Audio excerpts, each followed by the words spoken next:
Hello everybody, welcome back to Final Fantasy V 4-Job Fiesta. I'm Alxbrit, and this is Kryle and a bunch of dead people. As always, for my Fiesta runs every year, the music is provided by the Final Fantasy V Dear Friends album, which has some of the most beautiful remixes of this game's soundtrack, in my opinion anyway. But yeah, since last time, I got a bit busy. I mastered jobs for basically everybody. So like everybody has Thief, Summoner, and Beastmaster basically done because, well, I didn't know who I wanted to make the mime in the future, but I just figured might as well get it all settled and done. So I went down into statues and I mashed the Ramu button for a while. And, you know, it eventually got done. I got a lot of money for my trouble, too, which will help us later with Hermes sandals and all that stuff. Ferris isn't mastered, but I figure she'll get it on the way anyway, so it's fine. And as for abilities, our summoners have Artful Dodger on to make them faster, because there's really not a better command I could give them. Like, they could have Catch, I guess, but I think I'm just going to stick to summons.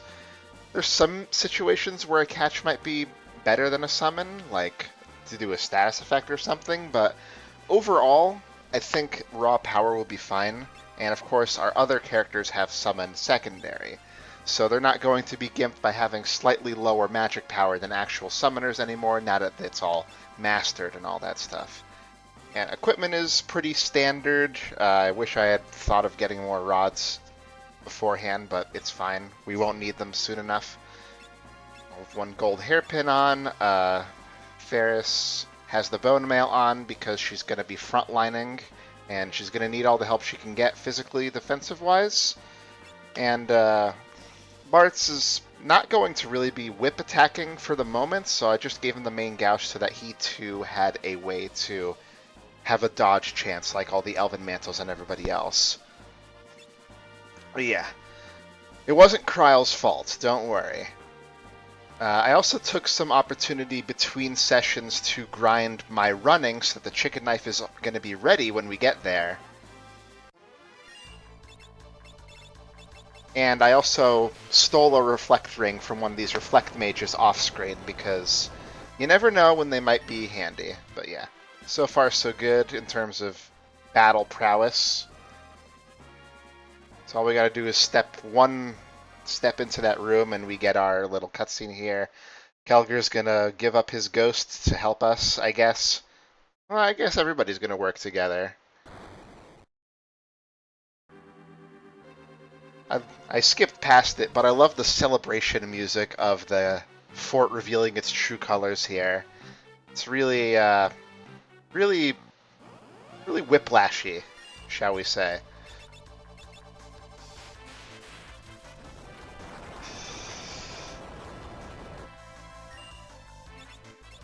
Oh, we need two? Okay. Oh, don't you do it. I think it's funny that Ferris got the turn in before Lena was able to, but I guess the natural agility is just that high. We're going to get all the treasure here, even though we probably have no use for most of it. Are you floating? Let's find out. You are. I think you might be weak to lightning, though, if I remember correctly. Of course, I could have also just twin-lanced it, but, you know. Let's see how Shiva does here. Slowest animation in the world. Speed that up a bit. About the same. Hit it.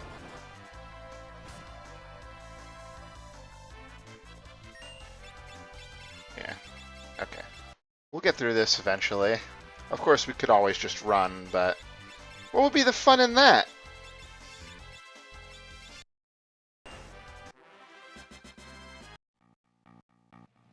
Okay. We have plenty of high potions, so I'm gonna not be shy about using them.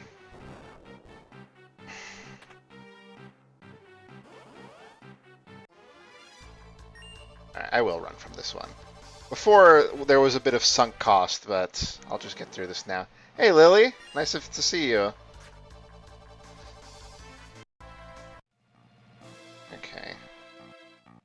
There is a nice little secret passage to get to the... Oh, boy. To get to the end of this room faster that we'll take advantage of. Alright. You take care of those guys first.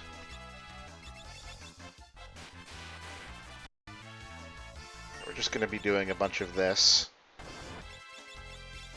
I forget what I have on Barth's right now. It might be one of them shield dragons from before. Do a bunch of that.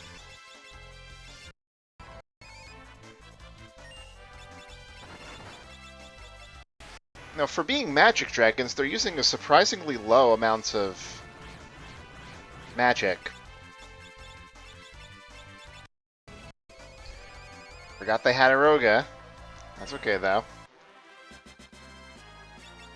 Oh, hey, we get an elixir for our trouble. That's worth it. So yeah, just zoom past here. You can zoom past here as well. But that doesn't really matter because the path is up there.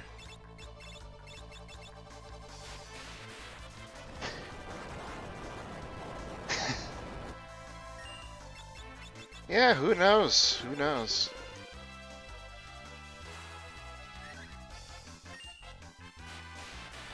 That should finish you.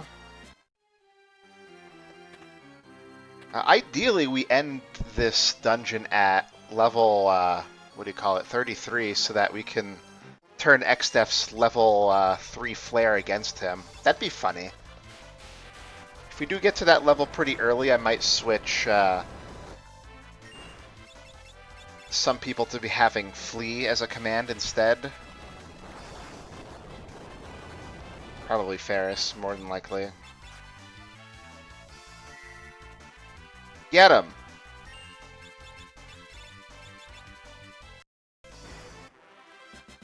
Wish I had a better idea of how much HP they had left over. Encounter rate is kind of kicking my ass today, though. Oh, I forgot to mention, I picked up Katobopas off screen as well. Just, not even really a fight worth talking about, you know, so...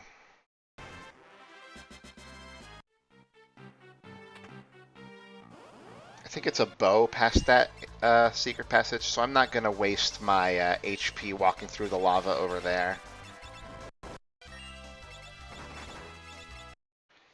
Let's spread out the MP, get everybody in on the action. We'll be sitting in a good place. Near... Both of you could use a bit of a top off there. Oops. What kind of encounters are these again? Oh yeah, Abductor.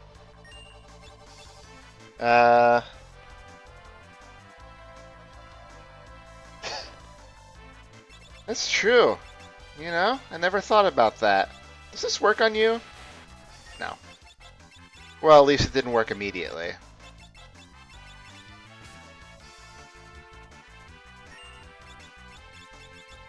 You have the Frost Rod on. Probably should have something different, though. You know what? I'm just gonna have you throw High Potion at her instead of attacking. Oh, right, Bone Mail. That's a... You know what? I didn't think that through.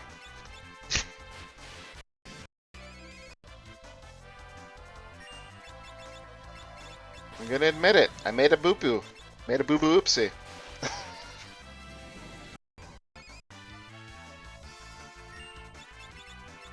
Alright, let's get some actual normal damage here. Chain Whip.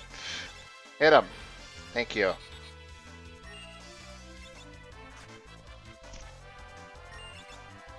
I don't want to waste too much MP on this. I might get some emulator tricks going to make sure we don't have to do this again. Silcher can't come fast enough.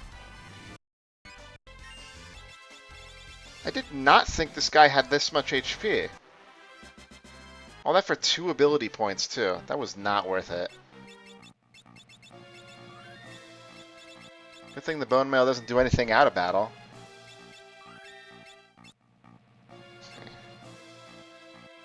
Okay. Okay. There we go. Ice brand. I mean, if nothing else, it's money.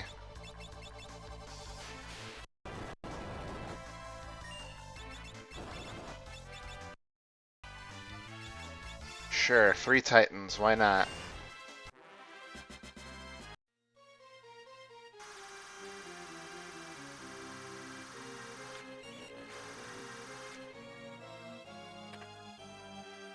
Tetsu... Really? I missed the whitest one?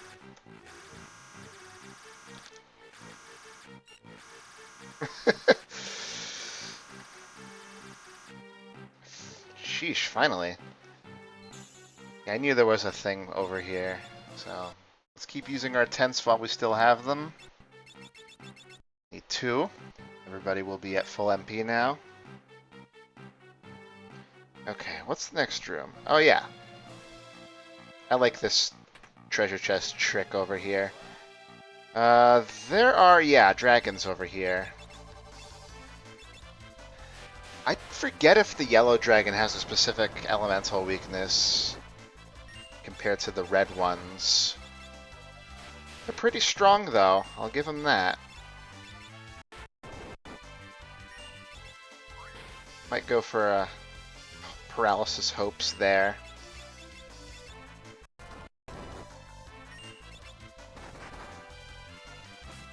Alright. Could also always summon Golem for protection in random battles as well. It's not like we're really going to run out of resources, probably. A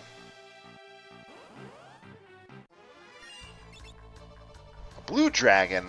Totally unprepared for blue.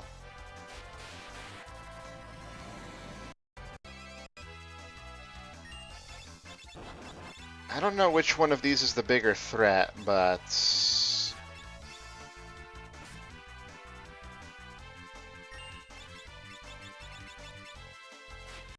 just gonna go with red first, and then we'll deal with the other one afterwards.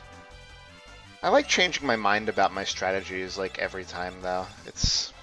I'm an indecisive guy, what can I say?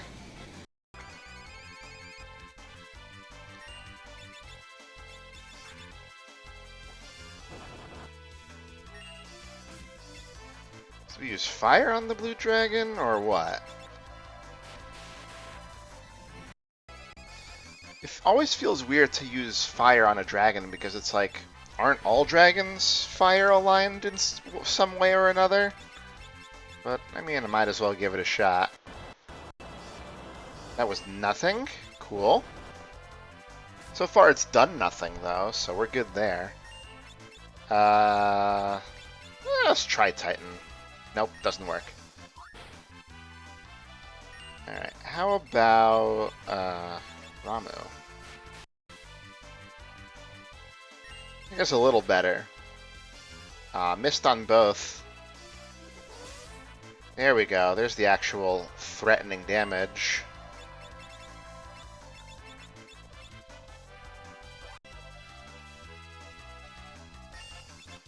Alright, how about... maybe it's not immune to petrification. You know, there's a lot of strategies and stuff on the... oh, this is going to be bad, actually.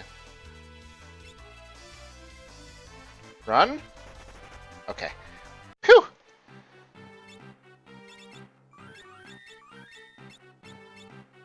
Actually, at this point, we might as well just go back to the save point.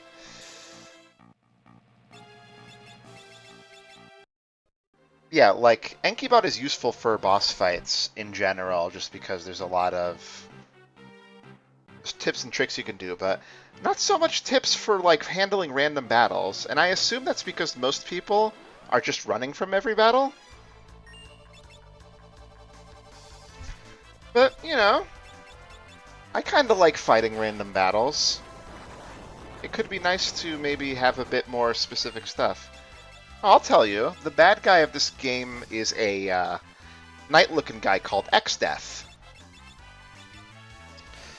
He's the concentrated evil spirits from, like, thousands of years past congealed into a single bad guy who wants to release the power of the Void to take over the world. But we don't know that yet, so shh, be quiet. Much less damage on that.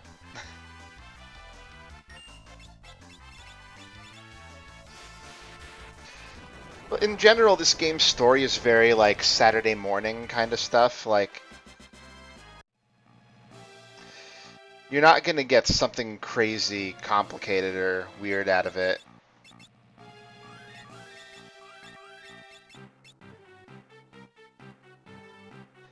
It's spelled X-Death, like EX Death.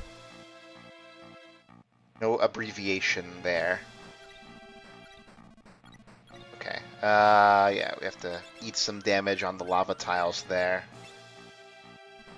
I think it's 50 per step, which is actually a lot.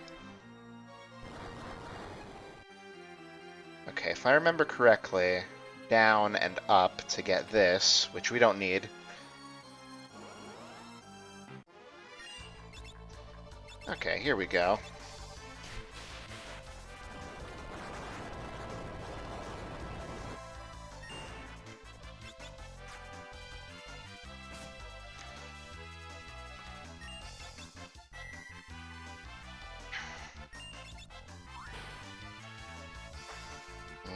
Yeah, what I wouldn't give for, like, a bit of a Libra or something.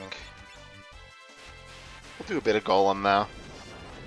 Just because it does slap us around a bit. Of course, the moment I do that, it uses a magic spell, obviously. Absolutely.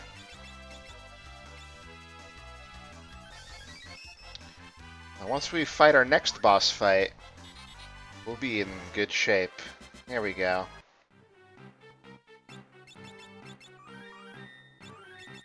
Let's make sure everybody's set up, because we will be doing that momentarily.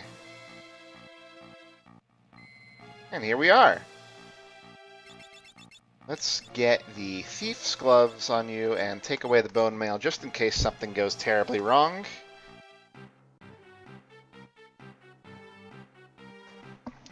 Time to get a new summon, Carbuncle!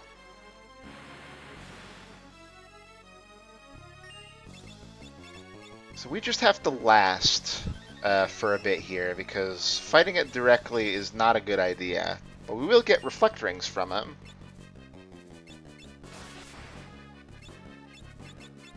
Trying to keep people on standby to throw potions.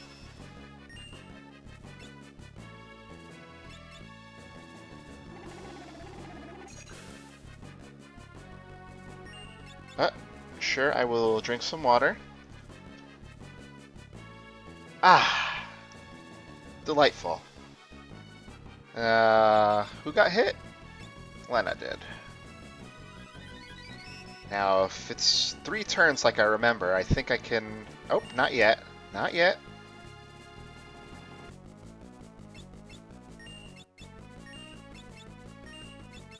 How about now? There we go. So yeah.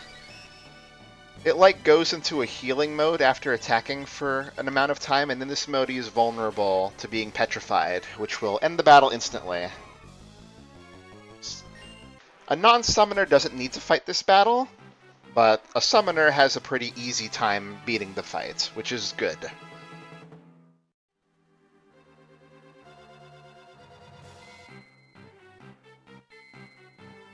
Okay. Everybody's kinda healthy. Okay. Just get myself healed up from that little stint. I think it's... yeah, it's this one. I'm not gonna worry about the chest over there. You know. To a point. some things can be useful, but other times not so much. Alright, let's tent up here. Everybody is full-ish. I don't think I need to steal from the boss coming up here. I don't think there's anything I do with that, so we're just going to leave that for now.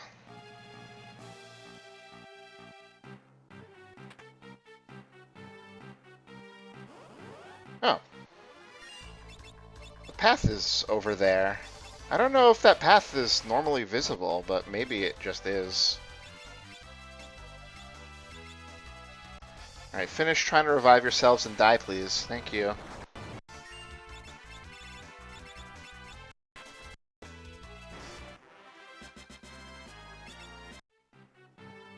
Again, it's good to pick some stuff up.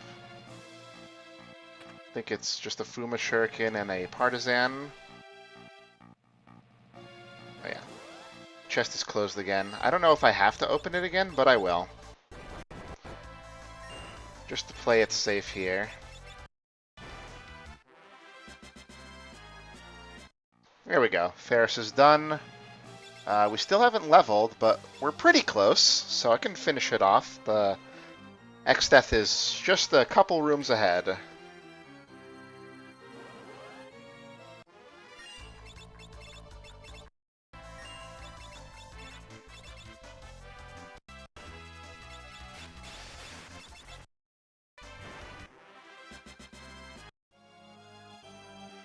Well, it's not going to be the final battle. I'll just put it that way.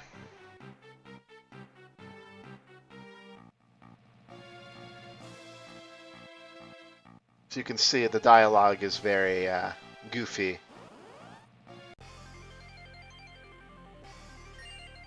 Alright, so we missed with his initial thing. Let's start with Golem.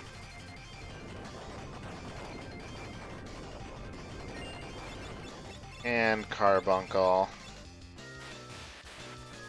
Just for shits and giggles. Sorry, shoots and giggles.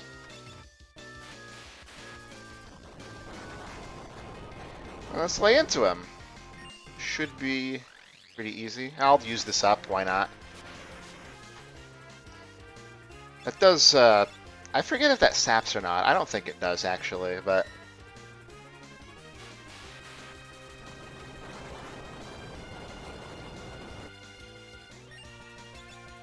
I think this might be comparable damage to Titan without spending MP. Yeah. I mean, it's 1,000. I think Titan would still do more damage even unboosted, but regardless. Yeah, all his little spells aren't doing much for him today.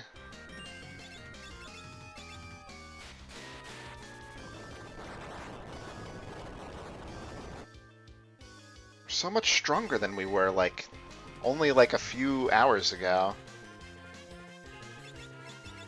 And the strength doesn't stop here. Oh no.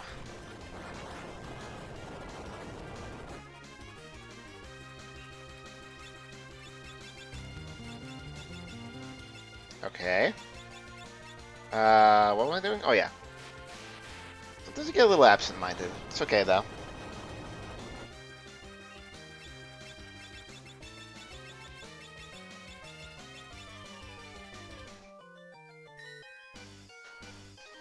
Good block, Golem. Thank you. I think I'm gonna reset it just to be... Oh, we're not. It's not completely used up yet. Okay. Maybe now it is? Nope. Well, that just means we're good, in good shape. Let's use Carbuncle again since it wore off. I don't think we need it, but I like seeing us glow blue. Oh, Bart's in the bottom? Yeah, that's the Beastmaster outfit. It looks especially cute on Kryl up at the top, but I just kind of chose arbitrarily who gets what. Oh no, my level.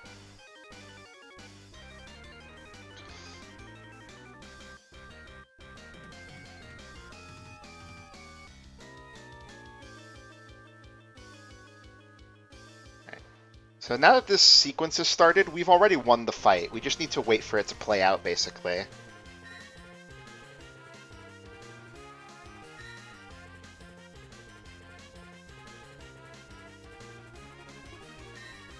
Even if that fake Excalibur were doing a lot of damage, we'd been perfectly fine.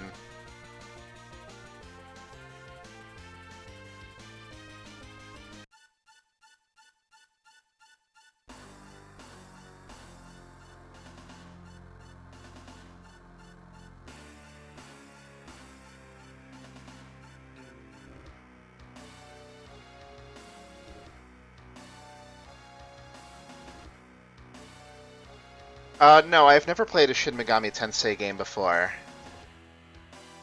I have played Etrian Odyssey, as far as Atlas games go, and I have played Radiant Historia. I like them both very much, but never done Shin Megami or Persona, either of them.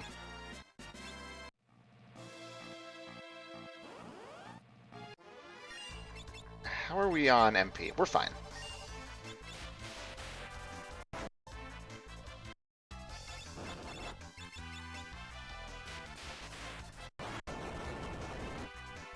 Let's see, this... Okay, some people leveled, but we need to get everybody leveled. How far are you? 673, 158. One more battle should do.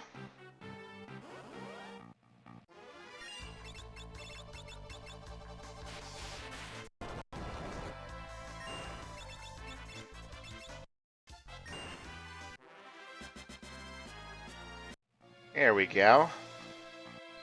Plus now we have more MP and HP to heal with our rest here. We'll use a cottage.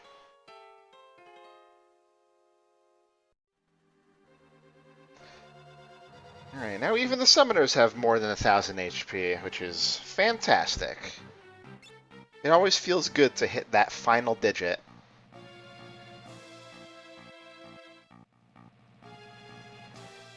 Alright.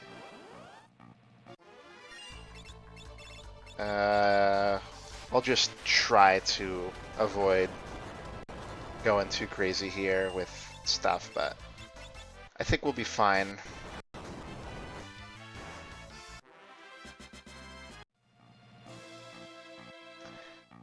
Okay, yeah, Bart's got a bit of a licking there, but nothing a couple of small potions can't handle. It's here on the 13th floor that everything's gonna go down.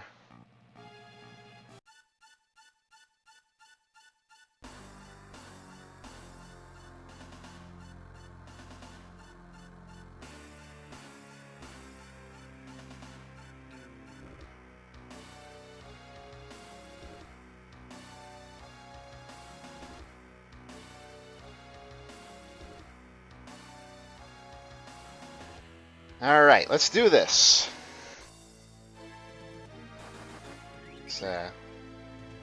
Usually starts with that, but we need to get Carbuncle out ASAP.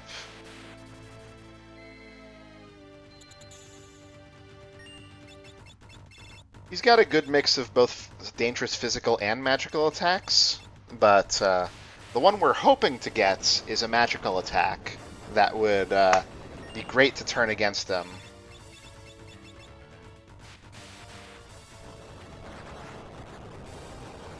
Let's see if he does it.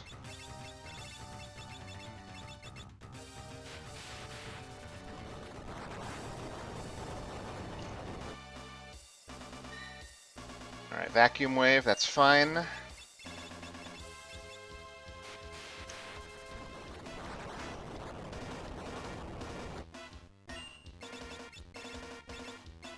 Actually, no, just hit him. Alright, Reflected 100 Gs. Was that to get us with Earth Shaker, I believe, but we can always high potion up if he does hit us with something.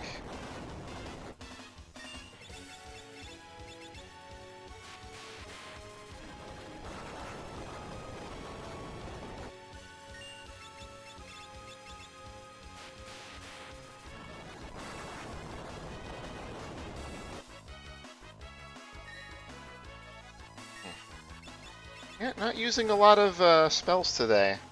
It's okay, though.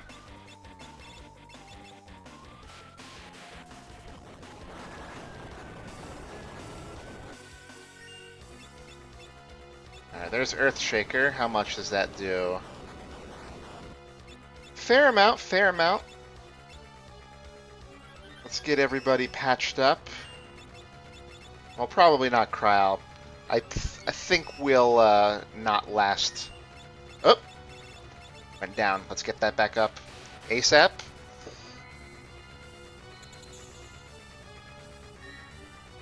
Okay. I'll have to double check whether Golem is done yet or not.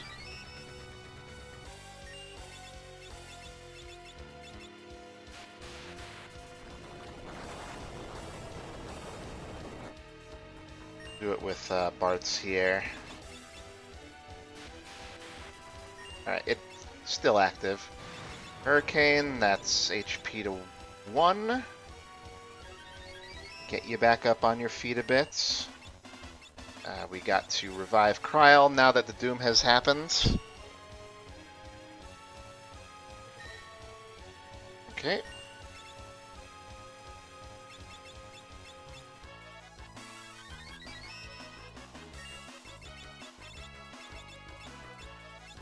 Let's reset Carbuncle again, since she's back up and running.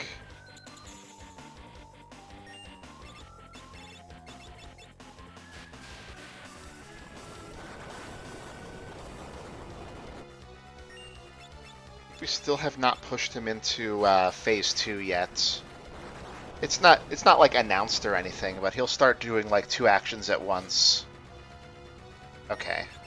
Golem is down now, so let's reset that.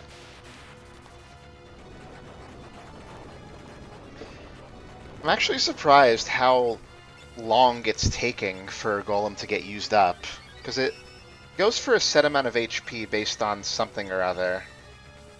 Okay, there's 2 attacks per round now.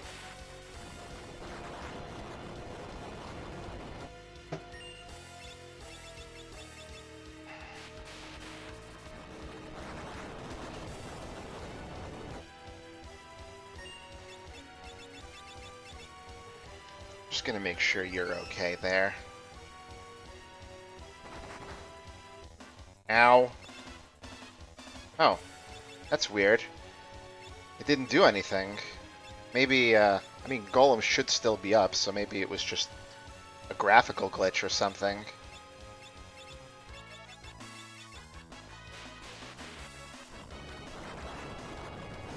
I'd double check that in a second, though.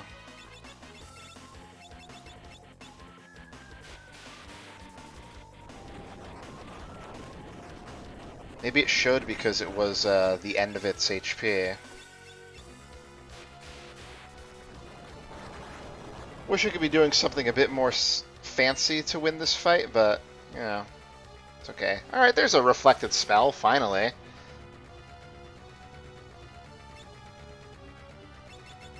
Yeah, why don't you reset Carbuncle? Just to be super safe here. It's better to use Ferris and Bart to the bottom there for the utility summons, because Kryl and Lena have the boosted Titan.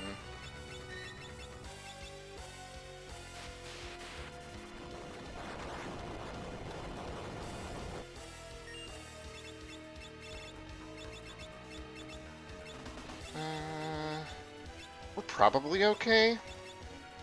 Yeah, we only recently reset it, so let's keep it up.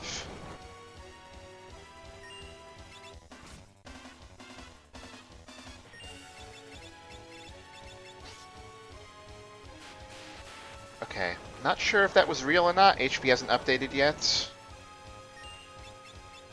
Might be real, though. But I think we can get it off before he does another action. I'll risk it. Okay, got him anyway. Ah, it's a shame. I wanted to see level 3 Flare reflected back. I thought that would be really funny, but I guess he knew better than to try it.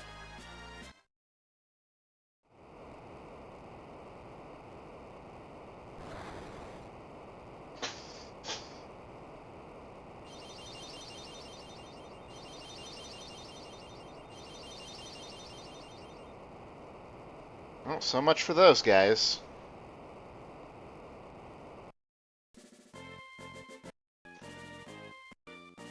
Wake up, everybody!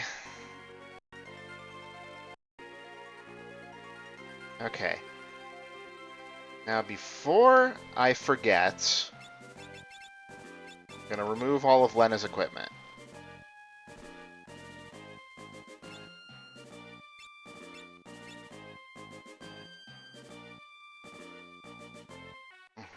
So now we're gonna go through this sequence of like, everybody thinks everything's okay. We beat X-Death, the worlds are saved, the crystals are back.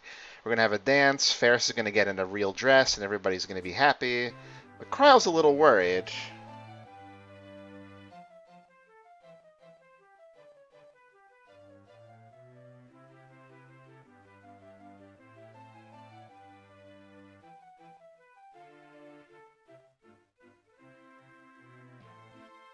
There's a bit of like dimensional travel in this game as well, but now we're seemingly back home.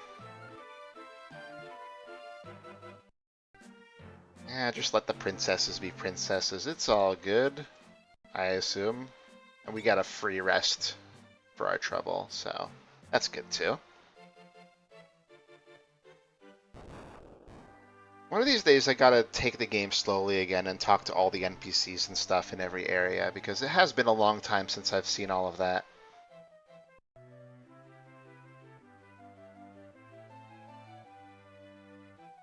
Eh.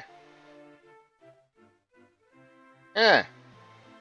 Well, looks like Bartz is getting bullied by a little girl. Everyone's favorite. Alright, so we gotta get to the cave up here and go talk to our Chocobo friend. There he is. So cute.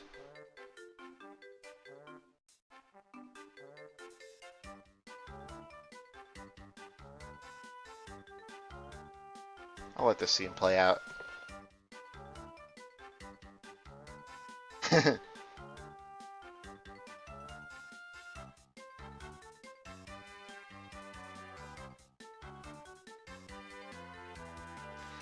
It's okay.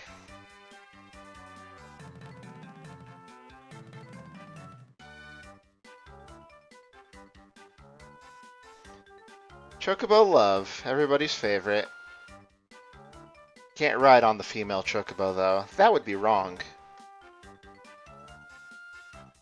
It's okay, we can all fit on the back of one, apparently. Alright, now, I always have a little bit of trouble with this, but I believe that to maneuver to where we need to go, we need to get past the castle up here and hang a left, go over the river here with the Chocobo,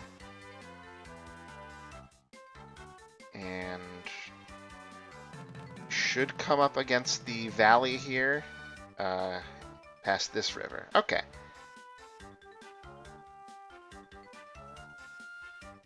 Okay, so we have Summoner Beastmaster. That's fine.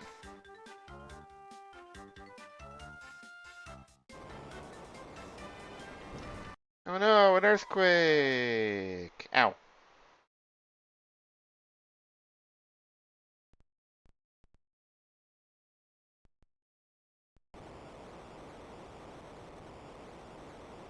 I don't know.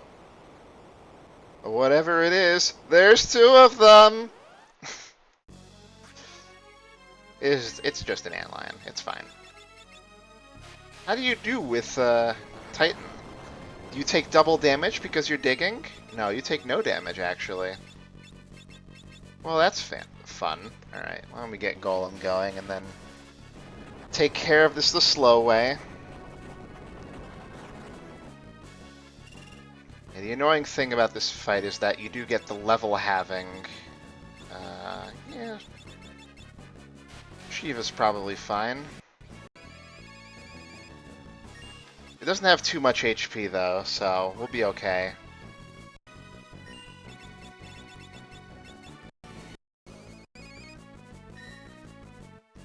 We can't play by Pokemon rules here. That has only brought us pain so far. Oh no! Does that do anything else? Yeah, I think there's a bit of sap on that. That's fine though.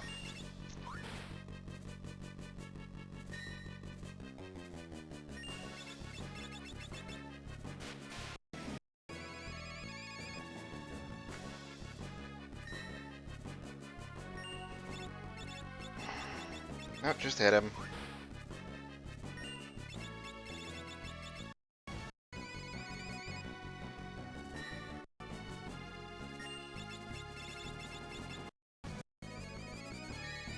Could maybe do a rod snap if I really wanted to, but it's fine. We're almost to the point of it not mattering. Oh, I didn't mean to use self. That's okay though.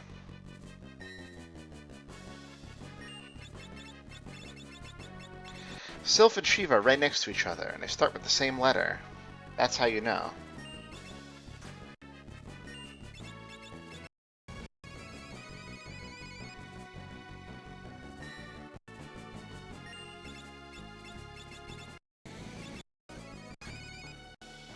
Come on, stop missing, Bartz. I should have made him the thief.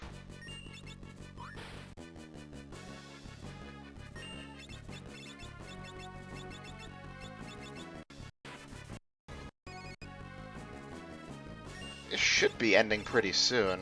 Get another golem going, just to be safe about this. This might be the slowest antlion I've ever had.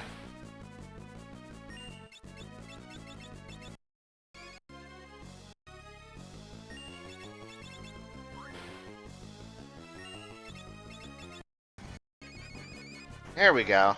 Sheesh.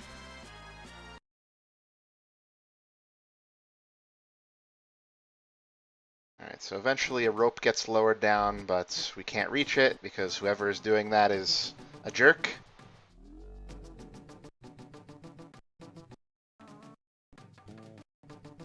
It's Ferris! You. No. You.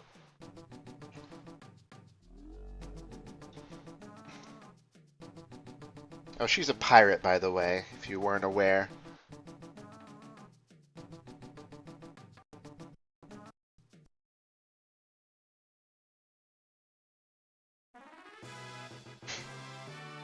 Alright, so we got Ferris back. Lena, however, will be waiting a bit longer for. Alright, so let's go down here.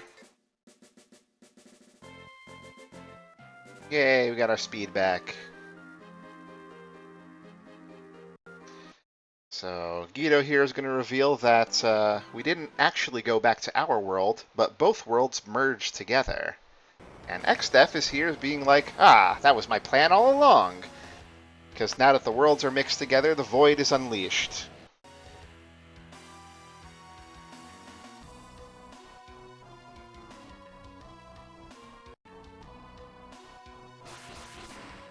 We don't get to fight him this time. We just get a bit of a cutscene loss here.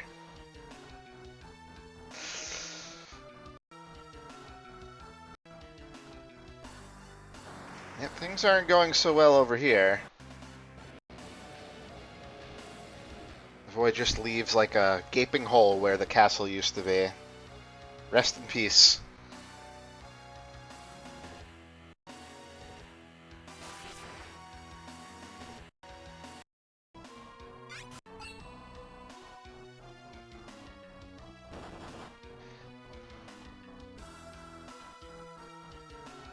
Turtle!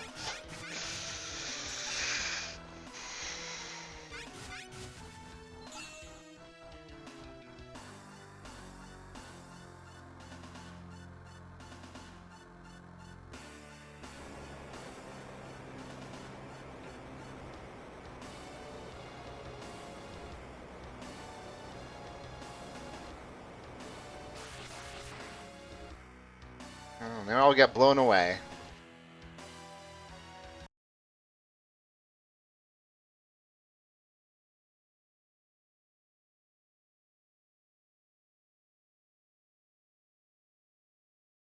Alright, let's go.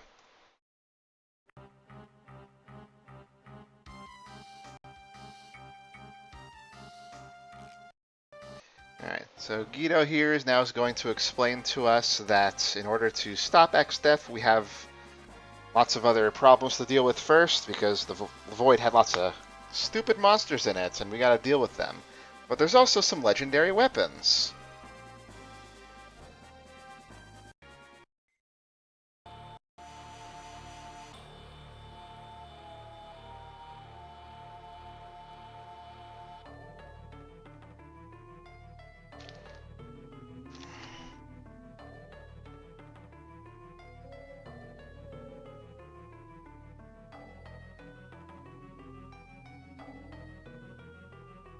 All that good stuff.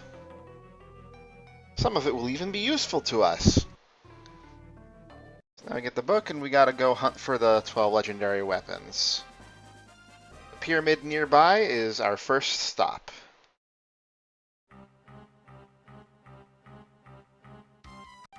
I think we're still down MP from before, so we'll take this free heal.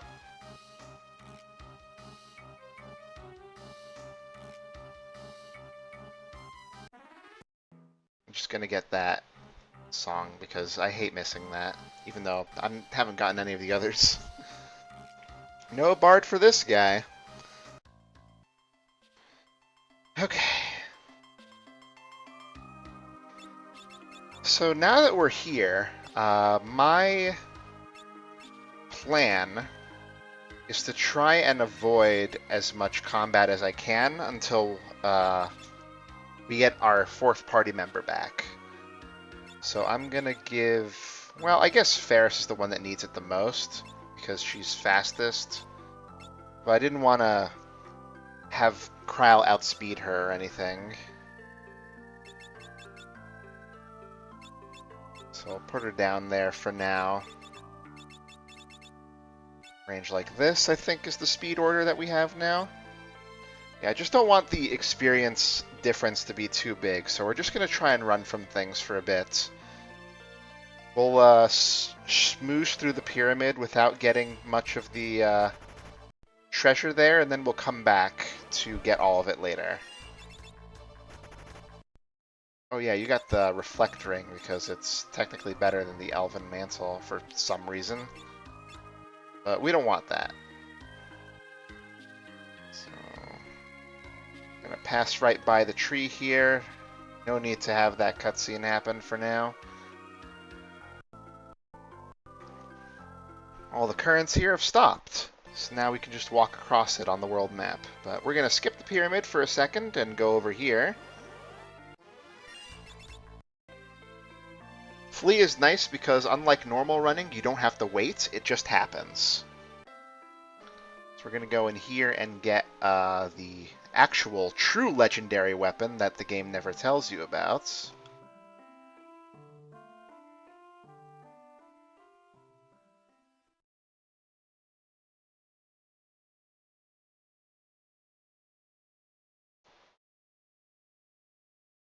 Well, I'm a big coward.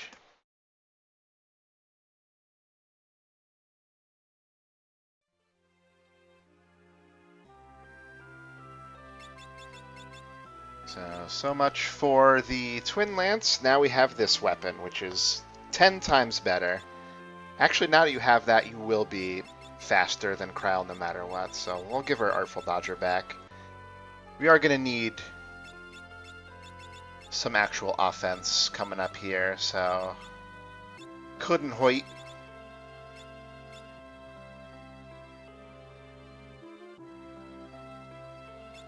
So yeah, the chicken knife gets more powerful the more you run from battle.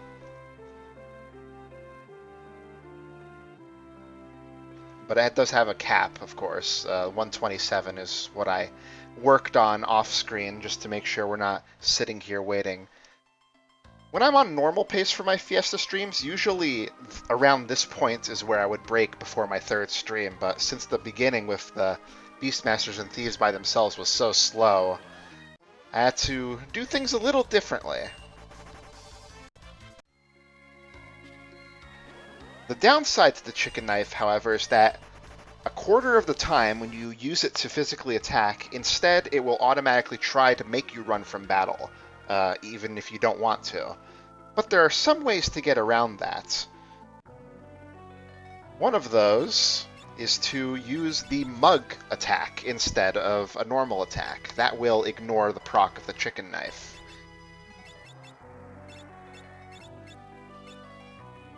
So we'll see how much damage this does. But first, we got to get past the Seal Guardians of the pyramid here.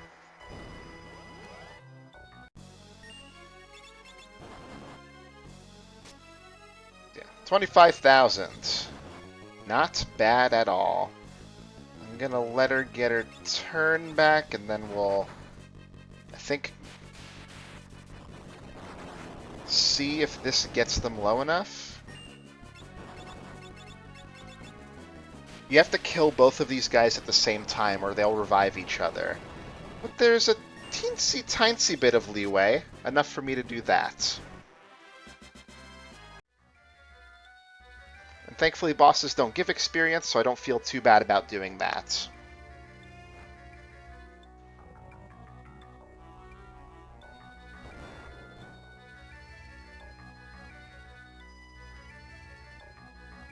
Alright, so let's switch you back to flee, so we can get past this area as quickly as possible.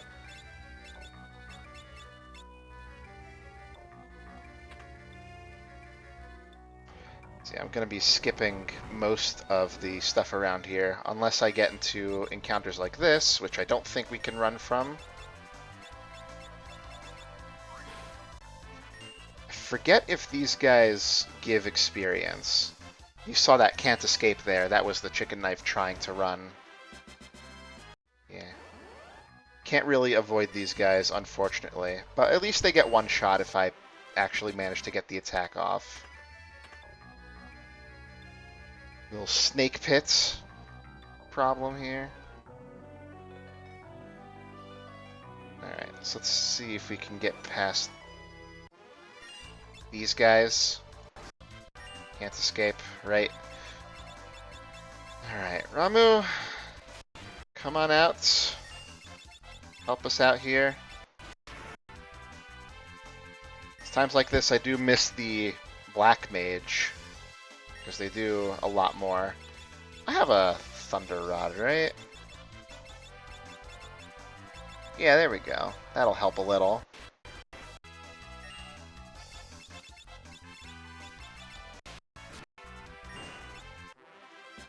Okay, at least those guys don't give experience. Now we need to just get past this set of guys, I believe.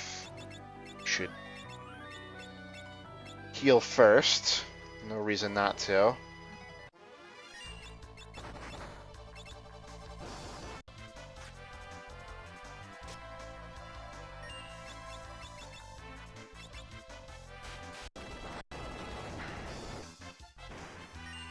Bit of Titan will do us.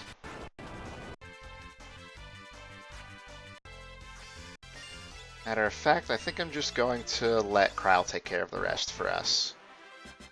Oh, she's not wearing the gold hairpin now, is she? Yeah, we should get that back on. Okay. Tent up. I don't think we need a cottage. Bart's is low, but we're not really using him for his MP, so it's okay. I want to say south is the right way to go here to get out of here quickly. This might be the first actual random encounter we've had here. We're taking it easy on us for a bit.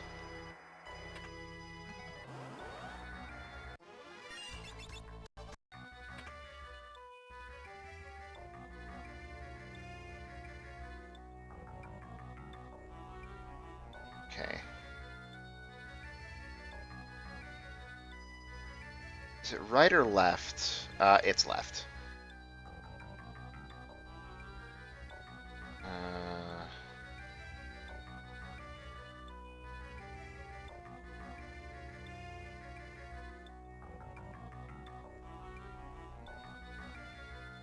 I could get some of these now, but I'm just taking it easy, I guess.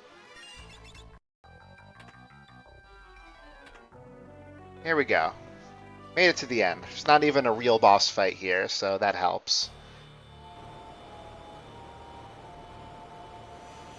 Holy moly!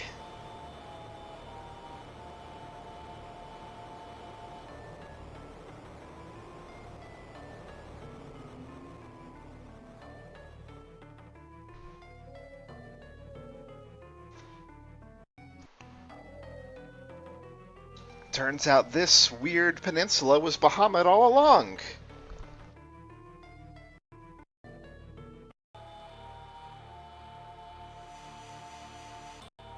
I love that sprite for him. You don't really see him from that angle too much. But we won't get to see him for a little while. If only Florida could explode into a dragon, that'd be cool.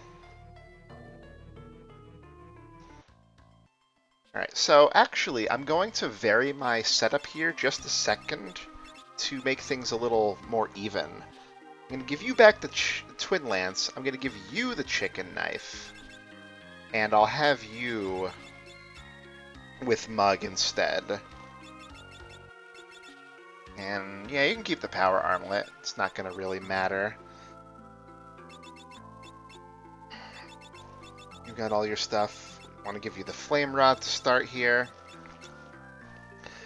The upcoming thing we have to do is our last real trial before we get all of the unlimited power we could ever want. Of course, we get a pot shot from a random enemy before we can make it there.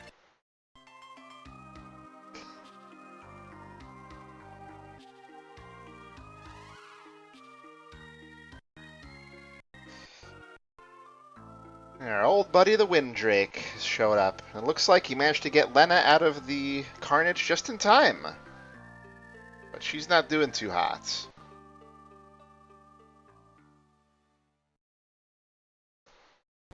What the?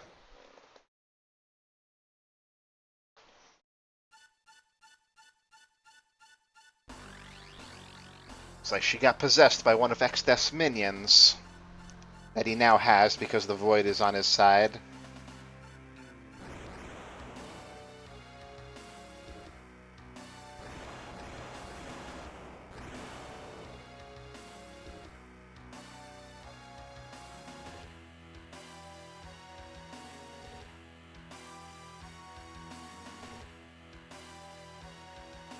He's going to be a jerk as well and suck up the Library of the Ancients into the Void. Poor Guido.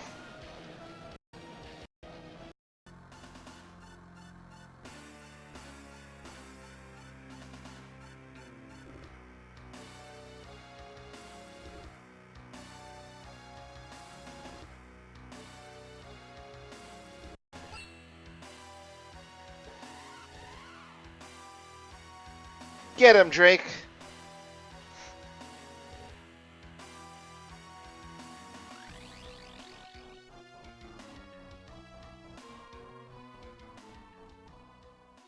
Alright, boss time against Melusine. Melusine is a barrier change boss. So thankfully we know that she starts weak to fire, so we can get some stuff done with that. Fortunately, she has too much defense for the Twin Lance, but not for the Chicken Knife. It's still not that much damage, but it'll do. It's all we've got. Alright, so we're just gonna have to wait on you. Nothing to steal. Maybe I should have given Ferris Summon for this fight, just to have some extra utility. Some golems could have helped.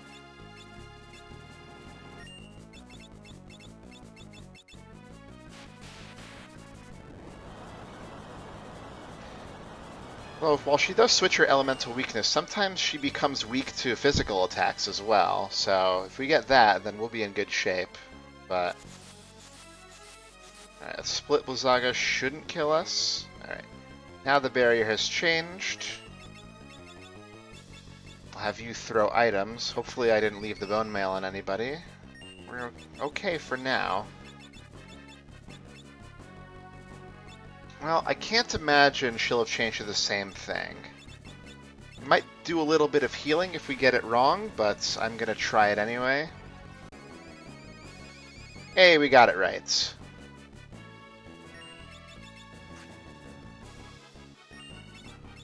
Apparently missing with your physical attack still counts as a steal when you mug.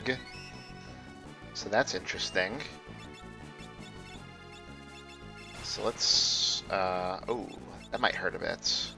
I'm going to switch you to the Frost Rod so you can get boosted Shiva damage on.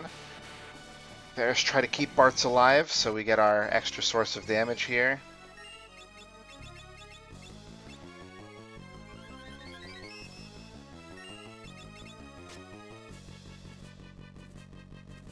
Huh. Seems like the different barrier forms have their own steals. That's an interesting thing.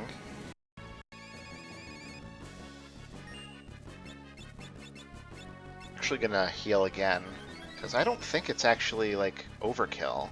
Yeah, not at all. Alright, the barrier's changed again. It is physical! Hooray! We are now set. Get her!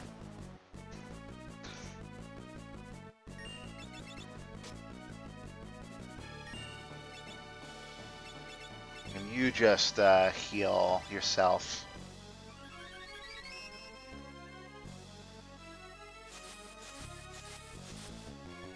Huh, good call.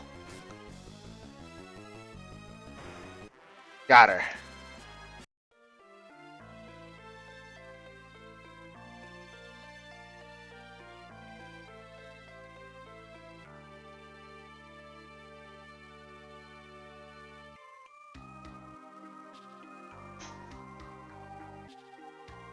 It's actually really funny because she rejoins the party, but she's knocked out by default, so, you know.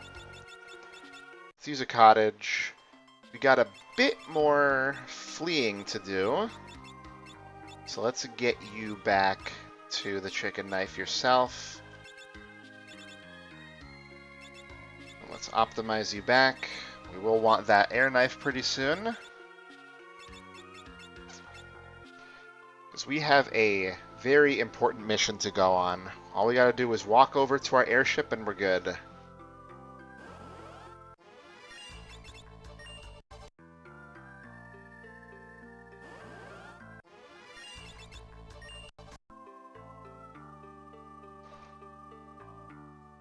There we go.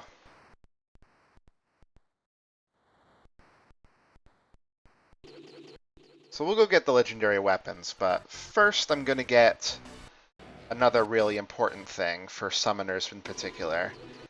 Now, XDef's going to be funny and take away a bunch of towns from the world map, including ones that are important to our characters, like Bart's hometown.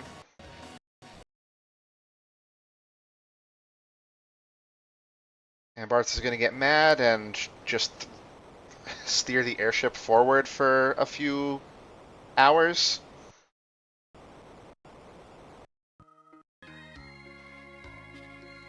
Then something I think is neat, though, is that when you get back to the world map, he is flying over where his hometown used to be. So, you know, it's one of those things. Let's see. So the cove is here, or the bridge, rather. So somewhere down here should be, yeah, the pirate area.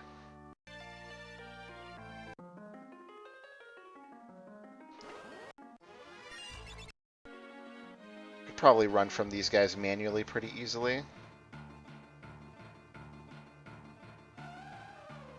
Alright, here we go. So now that we've come back here, we get a little hidden cutscene. The ghost of Ferris's sea dragon Sildra is talking to her. only she can see it, and Kryl can as well, because she's very spiritually attuned.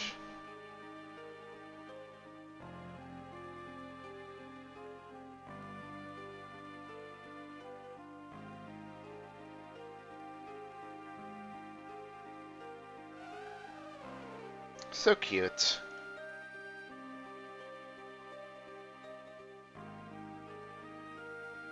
I like that. I like this song too.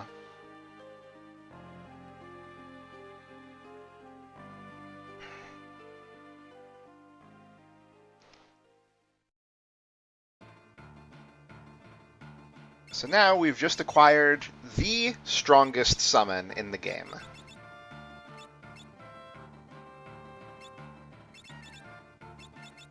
So we're going to put that to use for a little while.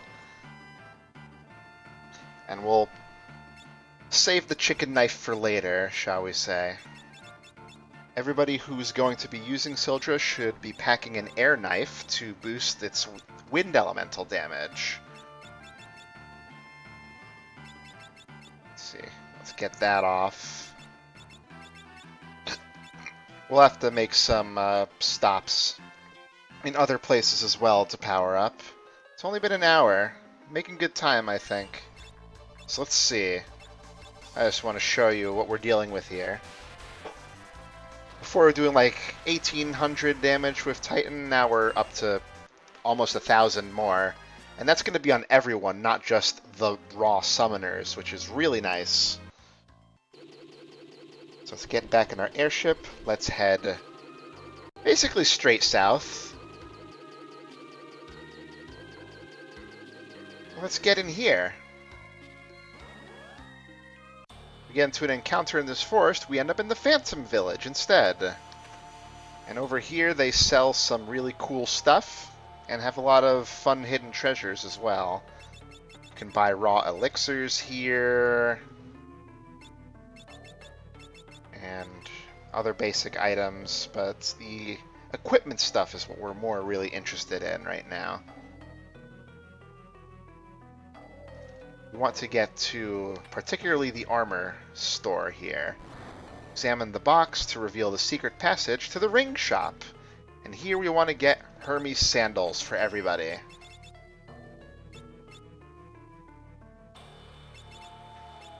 What Hermes sandals do is they give you auto haste, which not only will make us attack a lot faster, but they also render us immune to status effects that would slow us down, like slow and stop and sleep and stuff like that. So they have a lot of use. In the normal armor store, we can also get some decent stuff. A couple of the things we can get for free in the pyramid, like especially I think there's a black robe there, but I'll get a couple of circlets and a second black robe because we're going to need that. And I think... yeah. I think I'll just get the body armor for the medium people as well.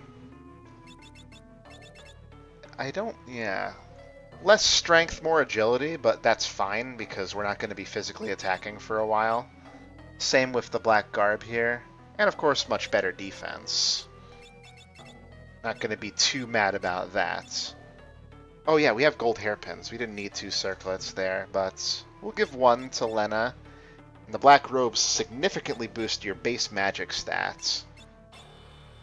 So I think I'm actually going to give that to Kryl to even them out a bit more. But we'll get more. More and better stuff. Eventually, I'm hoping that we'll get a second gold hairpin, but it's going to be very luck-based. Let's see, for weapons, I don't think there's anything I really care about. None of this stuff I need anyway. I have to check the other store, but I think that it's just like throwables, which we don't need. Oh god. I went right past you. That's not normal. I'll pick up the thief knife just because I always do. I'll talk to that guy to activate his challenge, but we're not going to do anything with that for right now. Wait for that guy to get out of the way so we can actually go in here. So I believe the other weapon store is here. Yeah, they sell twin lances in case you didn't have enough of them, but we're fine with that. I think I'll probably save, like, selling and organizing my inventory. I'll do that off screen probably. But we also want to pick up the black chocobo here. We're not going to use him right now, but I will keep him parked there for later. Now, before we go back to the pyramid, one last stop, and that would be getting our sealed weapons, our legendary weapons. I just need to remember where they are. I guess they're close to the desert here. I want to say it's this building with the bridge. I already gave you summon. I might want to get Flea going again for this area just because it is kind of irritating to get through. So we'll do that for a second here.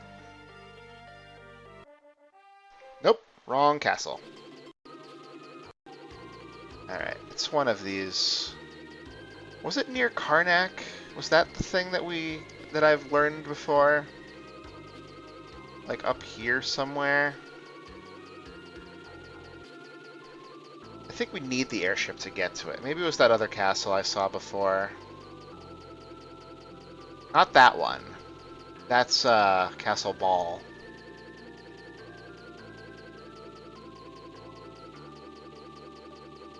So I hope you all don't mind the constant whirring of the airship blades.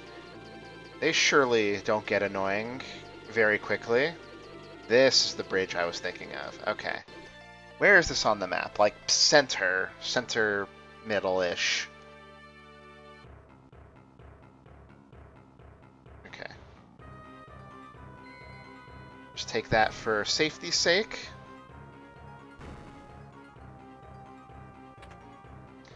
Now, yeah, if we get lucky, we don't need to get into any random encounters there. But there are some dangerous random encounters around there. So we can get 3 weapons. Obviously, the most important one for our purposes is going to be the Magus Rod, which boosts all elemental damage. In case we have a need to use anything other than Sildra, we can do that. No magic boost on that, but it'll do. I'll throw that onto Kryl because she's the gold hairpin person. So you can only pick 3. I think I would be remiss if I didn't grab the Fire Lash, even though I don't think we're going to end up using it for our Beastmaster, but you know, it's fitting with our job. And then I think the only other thing we can do that is actually of use to us is the Assassin's Dagger. I probably won't need to use this either, but it's something. I'll come back for the other weapons later.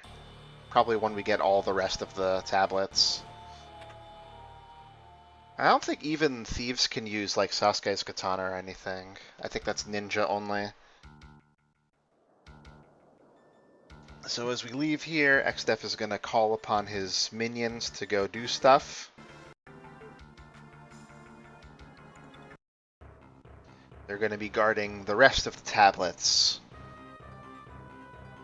So it won't be as easy as the first time. Alright, good. We made it out without a scratch. So let's get summoned back on you. Air Knife, Black Garb. Don't forget the Hermes Sandals. We'll get our free heal. Now let's go loot the pyramid. And say screw you to all the random encounters in there. And by screw you, I mean you all die, not you all get ignored by Flea. So a lot of the treasure in there is like trapped with monsters, and I never remember which ones are and which ones aren't, so. Alright, so yeah, I might want to actually use memory cursor for once. It's gonna be a theme. So you're still fastest. I think it's mostly because of the agility boosts of the equipment here that we have.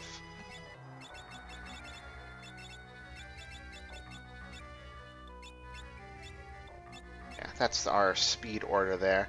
It's a bit unfortunate that our fastest character isn't going to be able to, how you say, isn't going to be able to put the gold hairpin to use, but we could always slow her down, I guess. So to get past this bed of spikes, hit the first and third switches, or if you're a Geomancer, just walk over them.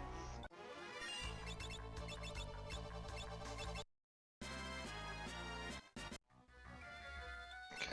Yeah, I will set the cursor to remember, because we're going to be doing one thing for a long time. So that throws us down here, but that's okay, because there's treasure! These guys will be absolutely no trouble. Worth a good bit of experience as well. Let's see. Bit of a snake pit there, but nothing we can need to worry about.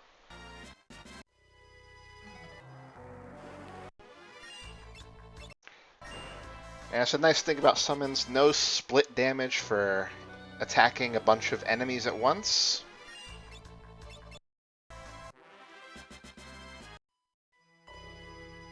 Let's see, go up here.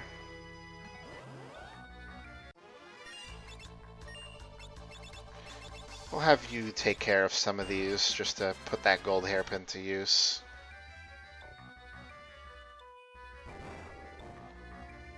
Over here we have like a little special encounter. Nothing too crazy though. No steal, that's okay. Let everybody else do a bit of the attacking for now. Just two. Here we got a cursed ring, which is completely pointless.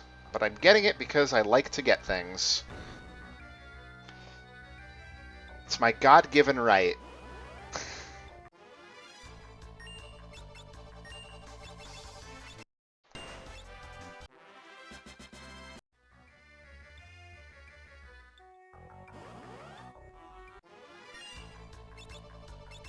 Situations where we're running into like that one enemy at a time that I think to myself, maybe it would be nice to actually have the chicken knife handy. Well, you know. I think I'm actually going to get out of here and cottage up before continuing. Money is no object now that we've made our most important purchases anyway, so I'm not too worried about wasting my resources. Okay, you know what? Yeah, for dealing with these guys, and maybe for everybody that is just a single encounter, I think I will switch to Mug Chicken Knife. So yeah, the Cursed Ring, it kills you over time, but it has a lot of defense on it, I guess, but defense isn't really that important. Yeah, just to deal with these guys. Or I guess you could miss.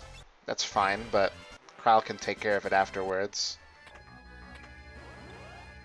It always feels weird to me for a knife to miss, because it's so small, like, so tiny. How are you gonna miss? Alright, so we're gonna clear out all of these things. I'll just defend and use Sildra with Krile if we need to do AoE. There's a bunch of dark matter in here, although I got way more than I could ever need from all the prototype grinding I did before.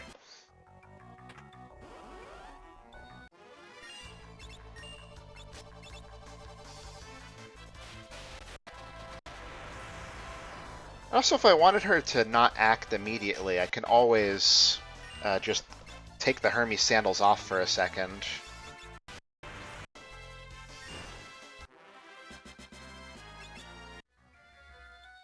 So there's the white robe.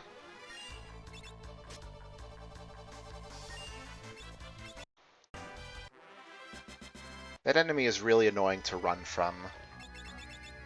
Let's see. Well, the white robe is better than Gaia gear, even though it doesn't boost magic quite as much as the black robe. So we'll throw it on for a short amount of time here.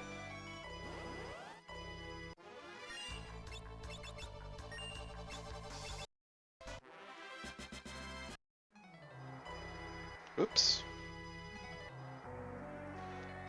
Let's see. Over here.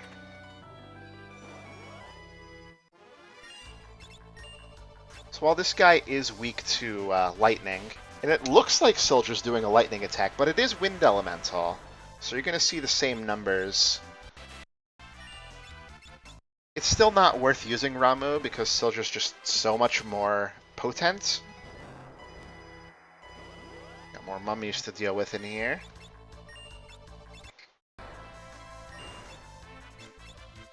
Huh. Okay, fine. We'll finish you off with a tiny spell then. Thornlit has good defense, but it does kill you over time.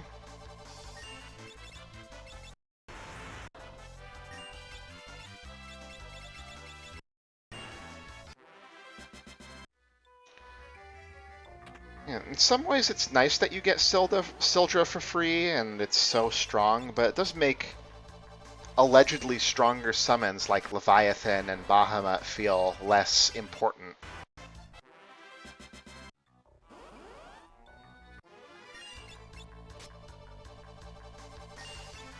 I will take those ethers. I am perfectly fine with that.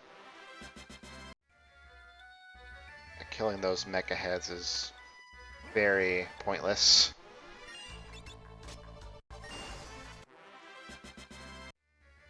You don't need ability points now.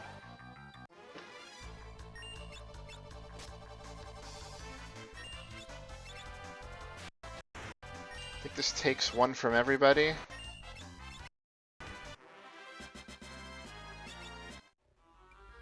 And there's our black robe.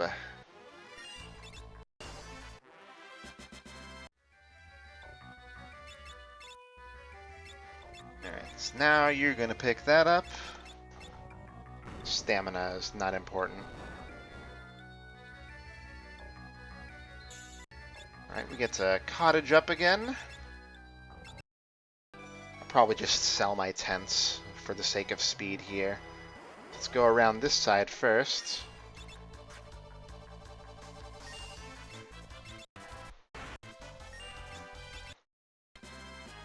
Might go down and cottage again after we've collected the treasure up here.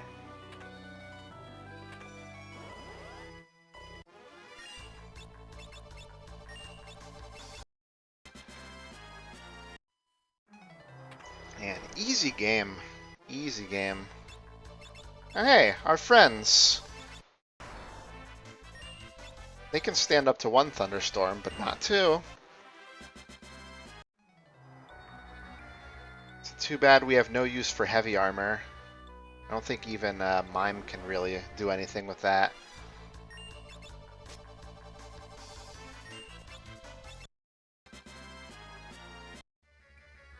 Alright, so there's hidden passages over here, but we can't reach them. They are... The door over there is not openable from the one side, so we're just going to have to... Oh, hey, Sekhmet. Oh, we're down a sound channel on this one.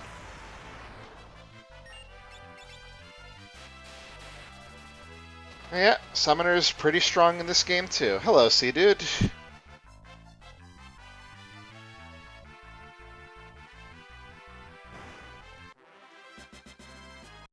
We'll see your brother in the tower soon enough then, soon enough.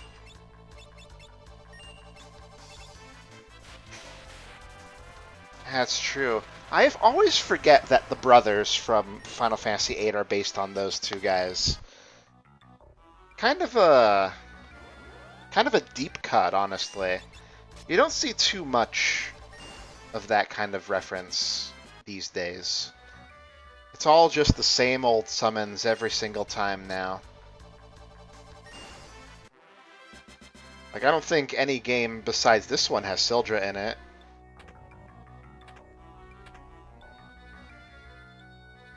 I think it's... Nope, not that one. But it does get us to another treasure.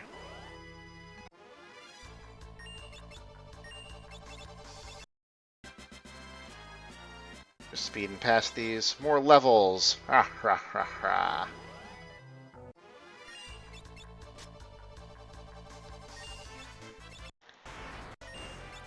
If only we had a class that somehow combined the agility of the thief with the raw strength of another class that we could use to make the chicken knife damage even better.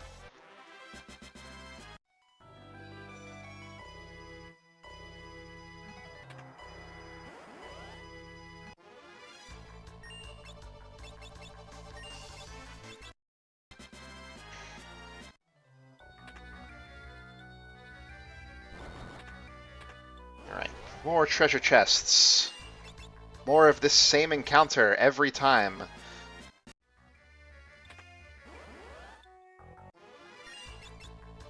I always get surprised when it's not the damn ×4.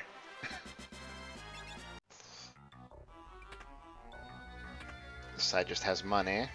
Always appreciated.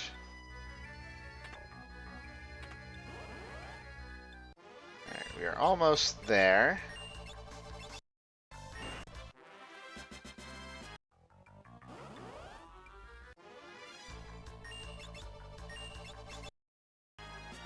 I don't know why I didn't set, like, battle message speed to maximum earlier. It's really nice. Okay, so over here...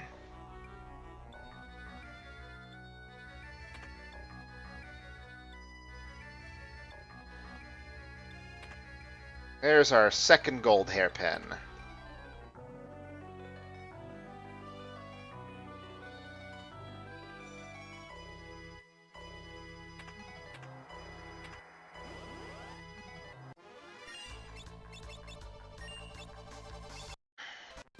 So I'm gonna put that to use now. I like waiting an encounter, just to make you guys question if I have my head on straight.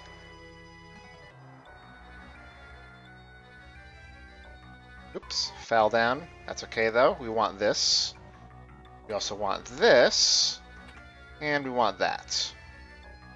All part of the plan.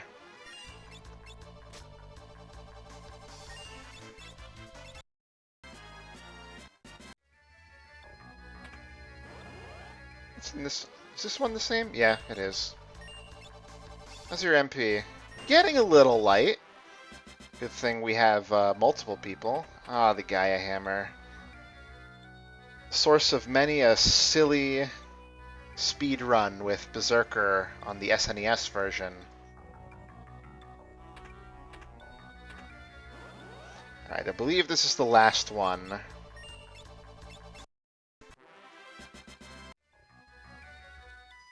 Yeah, because up there is the end. So let's just run. Thief Sprint is nice.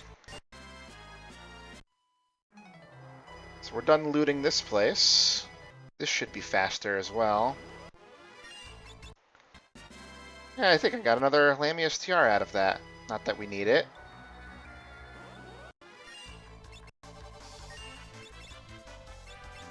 Yep. I am out. I'm empty. Who am I making an impression of there? Do you know?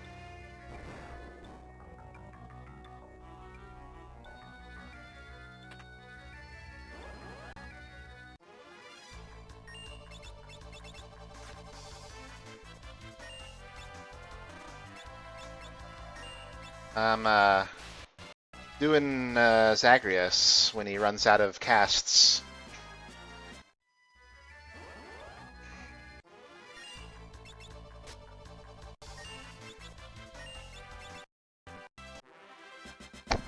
Whoop.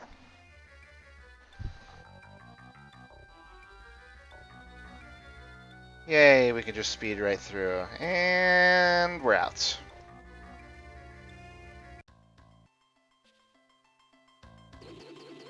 Okay. So with that done, I guess our next order of business would be to go to the next dungeon. I'd like to heal for free, but I might just not bother. I'll just go here to Tool, has the cheapest in anyway. 10 gil? It's almost like you don't know I'm in the end game, bruddy. Bruddy.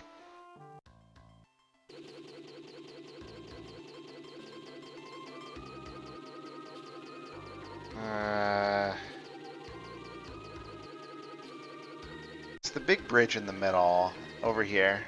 Like a little down over here. Yeah, there we go. Can't land on the bridge. That would be insane.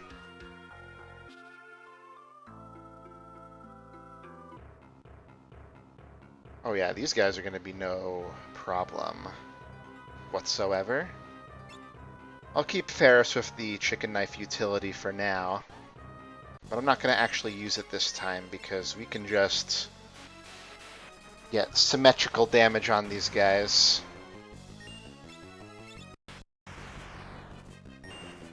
No need to worry about missing out on anything.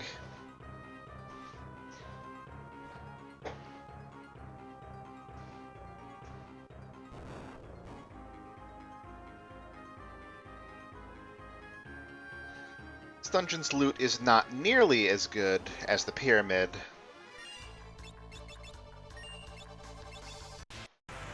But, yeah, there's a couple of interesting things here.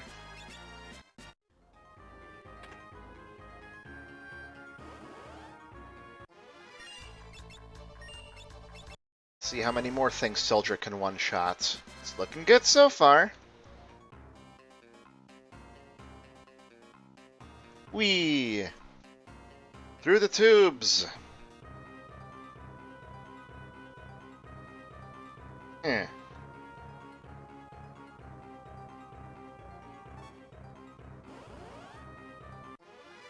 There's some obscure hidden items there. I just picked up one of them.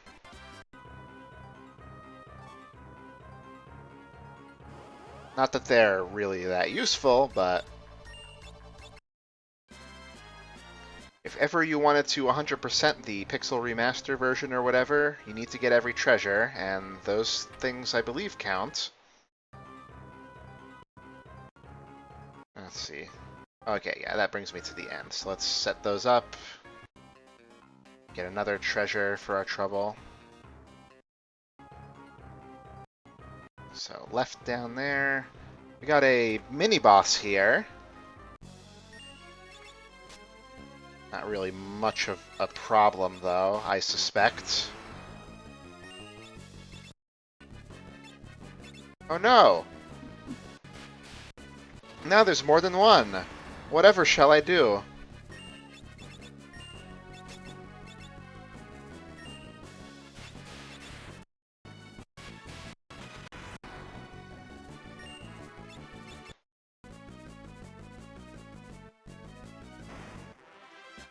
Usually you say that's far enough and then you unleash some kind of crazy thing, but I'm all for just giving up as well.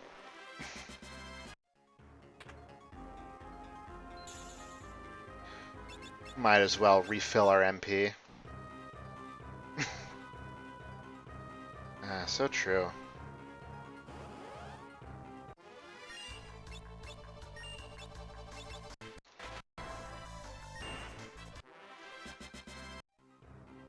There's one encounter in here that's really annoying.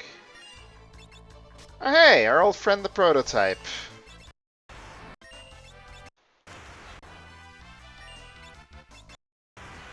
About 5,000 HP, so that should be good enough. Yeah, Protect Ring is not useful for us, but it will sell for a pretty penny. Levels for everybody.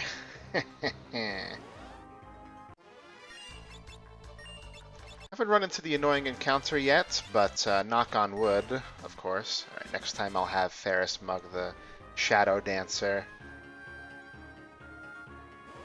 Aha! Hey, look, the damned showed up in a normal battle. That was stupid of them. So in here, we get a Beast Killer. That's a kind of whip. I believe it does critical damage on Beast-type enemies.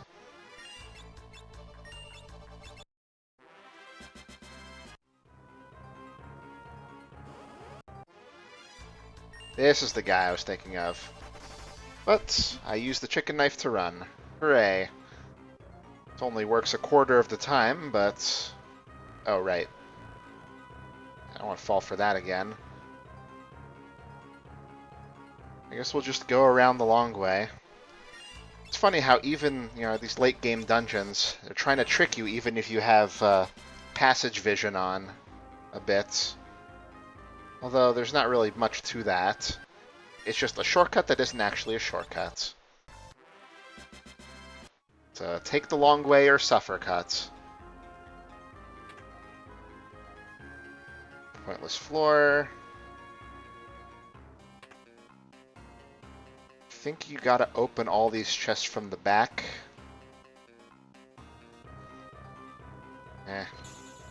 Too easy. Too easy of a joke, I guess. I could have said long cut. Alright. Still got random encounters on this last floor here. We're almost at the boss.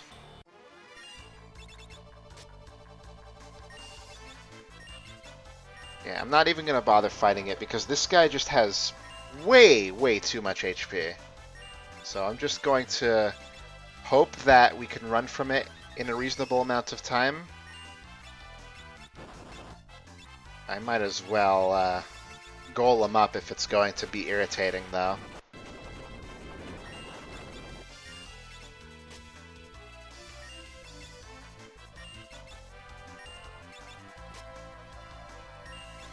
Of course, if I get enough quote-unquote lucky rolls that I still beat it the normal way anyway, then I guess I won't complain too much, but it'd just be faster to get through it the normal way. Or the running away way. Ashura!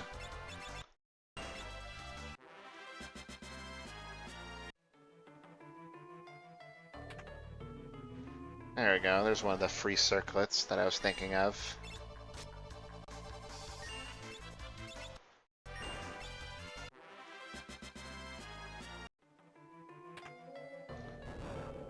Okay. So I don't really have a crazy plan about this fight. I think I'm just going to take it slow. I might... Yeah, you know what? I have an idea. Let's get everybody else's equipment off. And we should be able to test for which one of these guys is the real one without shuffling him. And then when we find where he actually is... Sorry, ladies. We've got to fight. Alright. So you're going to defend...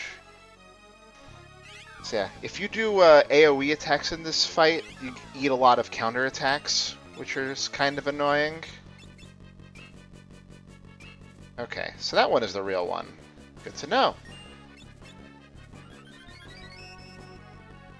They always shuffle their position when you hit the real one.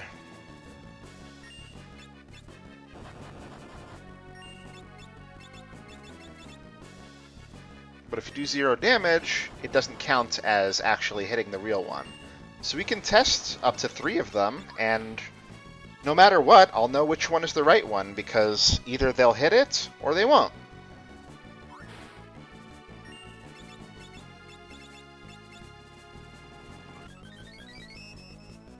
But I'll have to keep my stuff up here. Actually, might be a good idea to get Golem up again.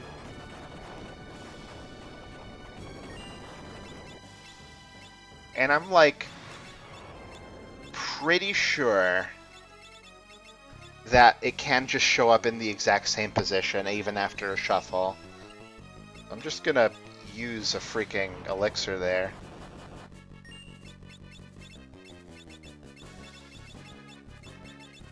I'll get more. Of course, I hope that it's one of the ones in the front, because that would mean... I'll just risk that one. Nope.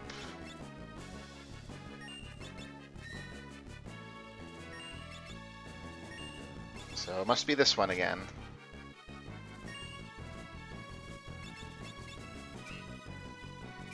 Hey, found it. Easy enough.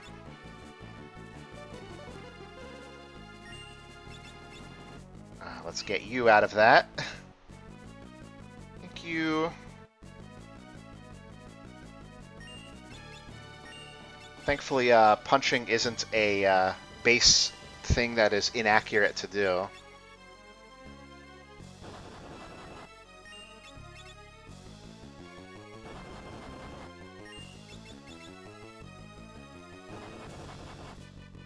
He loves that top left position today.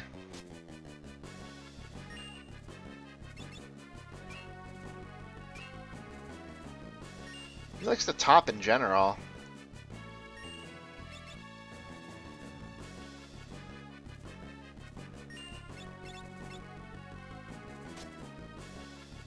Oh, he shuffled for no reason that time. Okay, bottom left this time.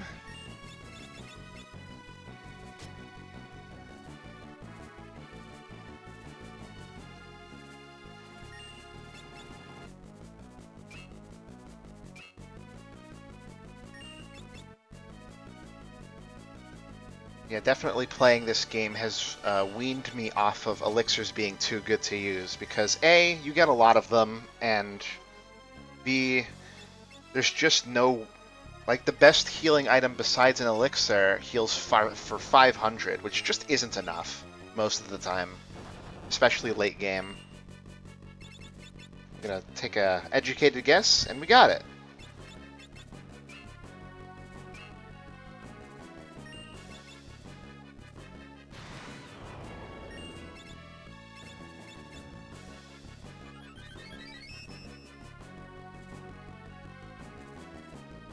Forget exactly how much HP this guy has, but it can't be too much longer now.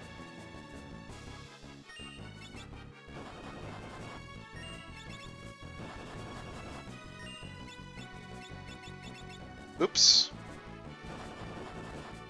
Well, let's see if he's in his favorite spot. Yay.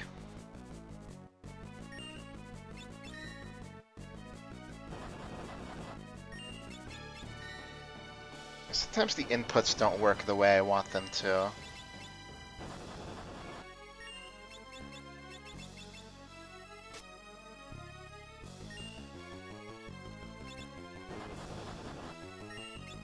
I suppose I could try using a long-range weapon. Oh, I did 1 damage!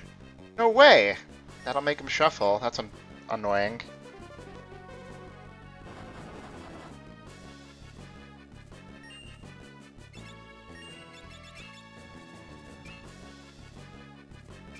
I forget who we already checked at this point, so we'll just do you, I think. Nice.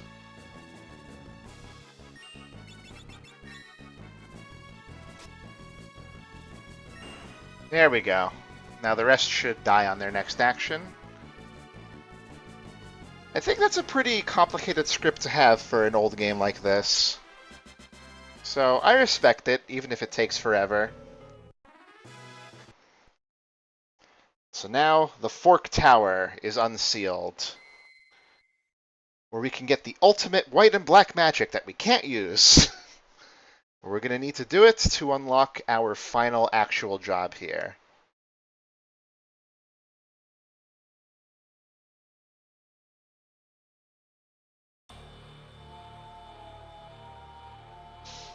Alrighty. I wish there was a quick way out of here, but there is not. So let's just make sure everybody has their stuff on. Air knife, air knife.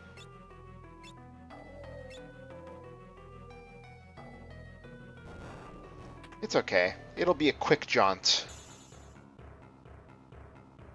I don't think there's anything down here. Eh.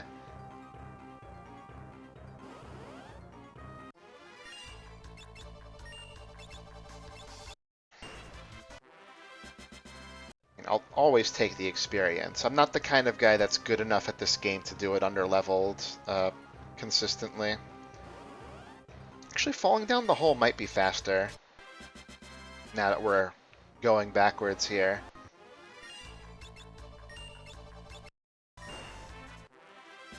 I also hope you all don't mind me heavily abusing the speed-up button on the emulator. You know, I have played this game probably over 20 times at this point.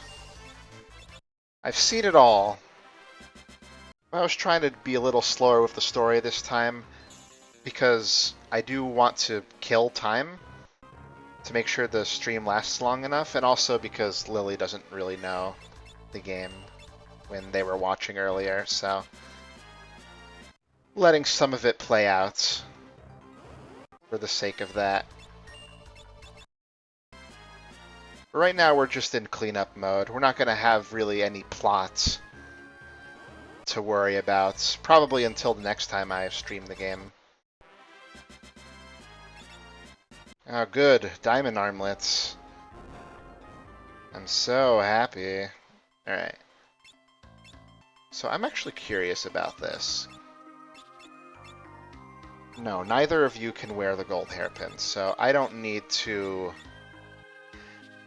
worry about a certain thing later. Let's just put it that way. Okay, so let's go to Fork Tower. It's down here.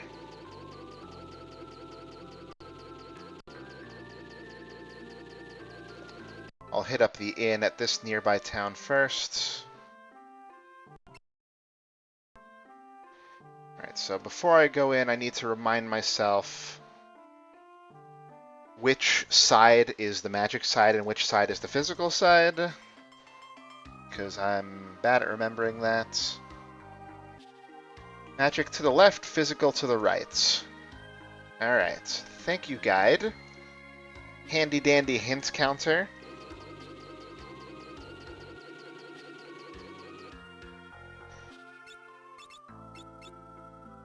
And you'll have the Fire Lash to use later when we get our spells sealed, so that'll be good.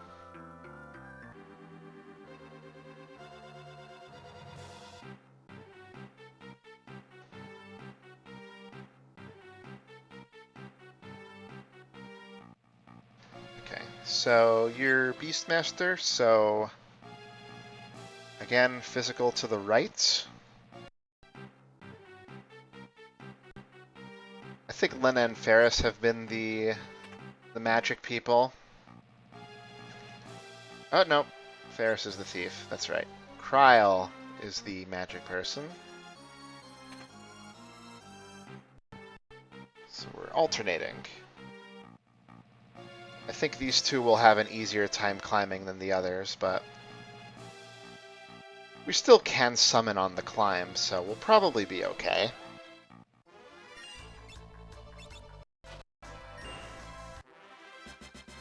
Alright, easy enough.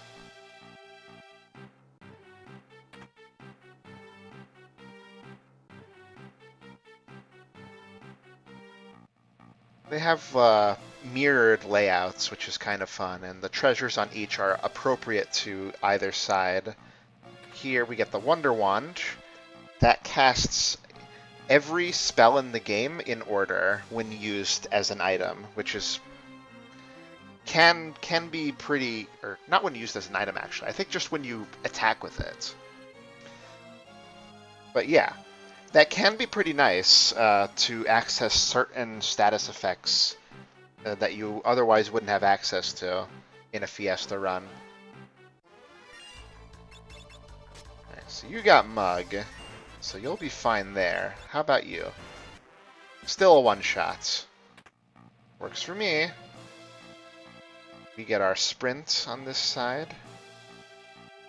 So we got an ether on this other side before. Now when we open the... No, not a 20-minute cutscene of spells. It does them... Every time you attack, it increments the list, basically. So it starts with fire, then it does blizzard, then it does thunder, etc., etc.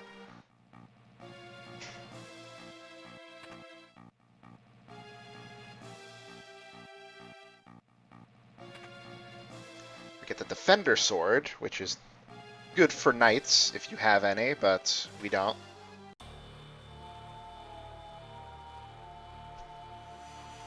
Alright, so before we get this started, we want to switch you to the Fire Lash so that you can actually physically attack and appreciably do stuff. But otherwise, I think we're ready and set to go here.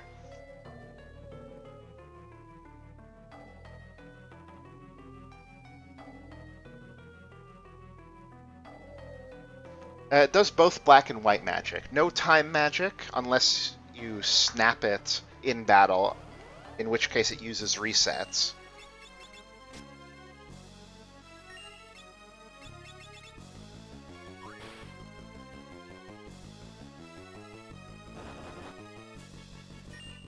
So this guy does have pretty decent physicals, and he'll counter pretty often, so if you find yourself on the back foot a bit, just stop attacking and heal and you'll probably be fine. But otherwise, he's not as complicated as the next guy.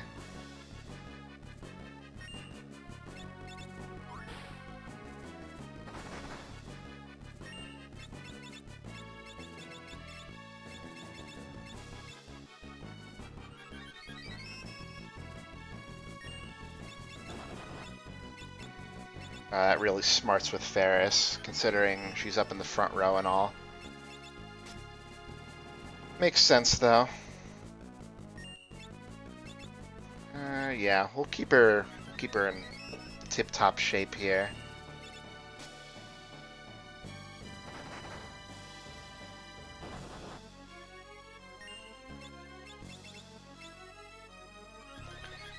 Should be able to survive another one here. Hermes Sandals really help, running circles around this guy. Here the 500 HP heals are perfectly capable of keeping up. Here we go. The power of holy magic. I think it's time you tasted its might. Not enough MP. That always gets me. It's so funny.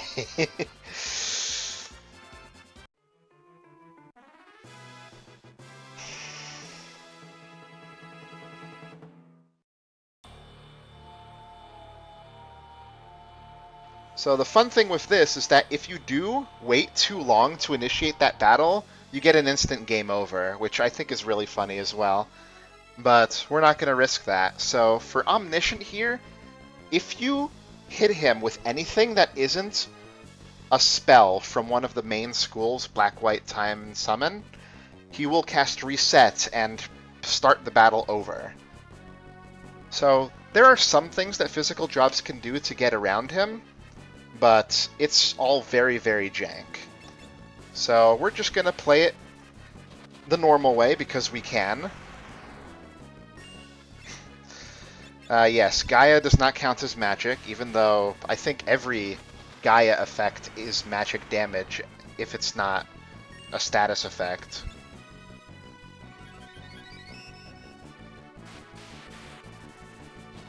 Yeah, otherwise, a straight-up fight against this guy isn't bad at all. Especially, I should not forget to do this, throw up a Carbuncle for Reflect. And then he pretty much can't hurt us, even with his ultimate casting of Flare once he's dead.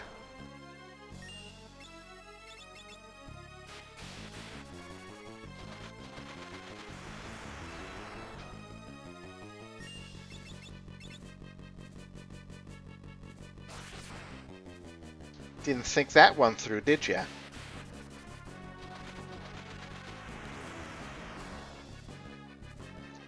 And he's gone.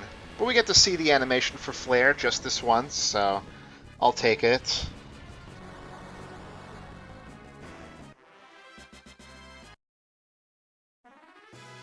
The ironic thing about this tower, though, is that Holy is a much better spell than Flare because it has an element, so it can be elementally boosted by various sources. And it's just a lot cheaper as well, so you end up doing more damage for less MP if you have a White Mage at that point. And if you have a White Mage, once you get Holy, the game is basically over. It's so, so, so strong. Now we're going to get in here, put in our airship for a landing. It's been quite a long time since we've been able to put this platform to use.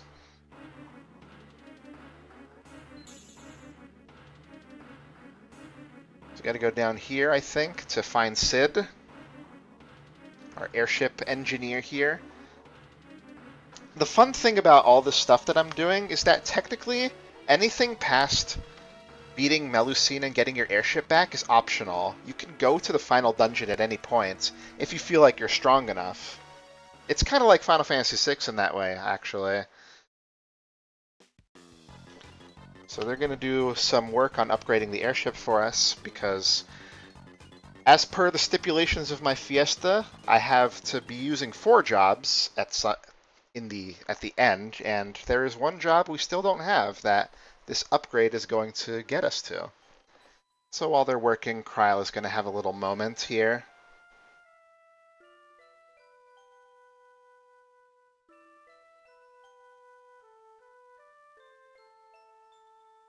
Two grandchildren just bonding.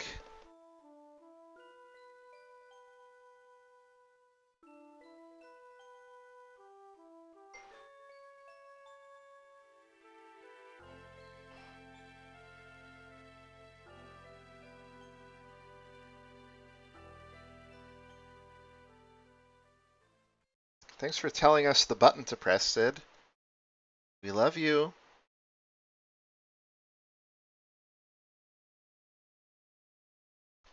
I'm sure you could earn plenty of beans if you threw hammers at guys or something.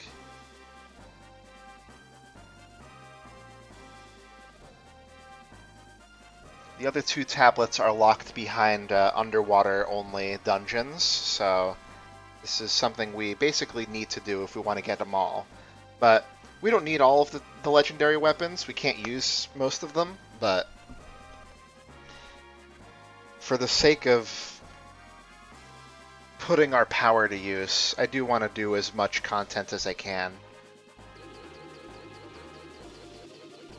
Okay, so I think we still, yeah, we're still injured from our fight with Minotaur and Omniscience, so let's go ahead and rest up again.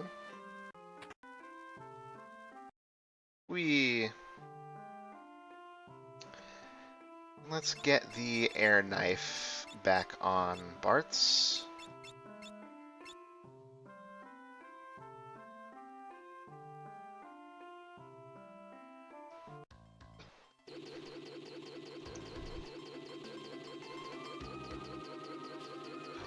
Okay, so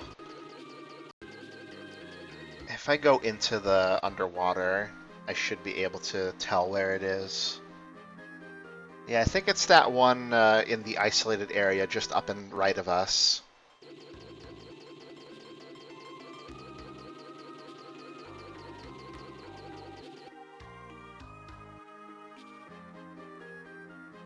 Yeah, there we go. Actually, we could have rested in the submarine. I forgot about that part. That's okay.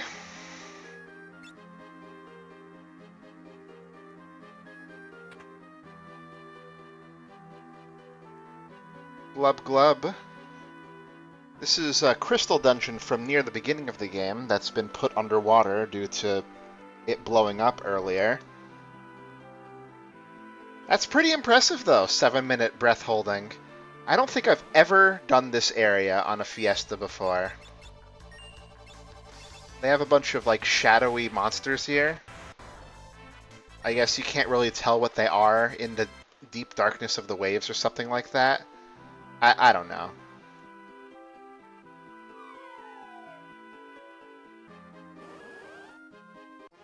I think that killing them will be faster than trying to run away from them. Oh hey, an enemy weak to wind!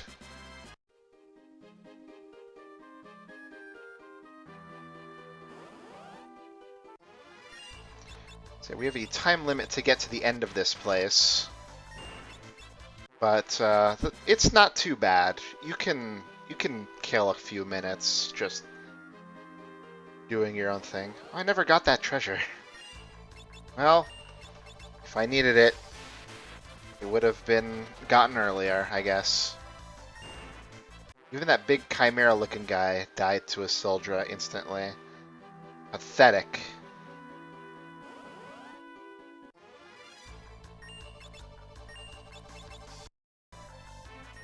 Oh, crap.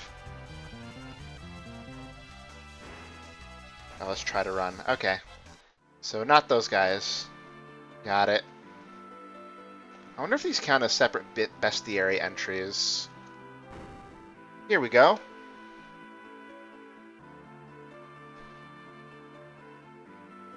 It's nice of them to pause the timer while we're talking to the crystal shard here. No.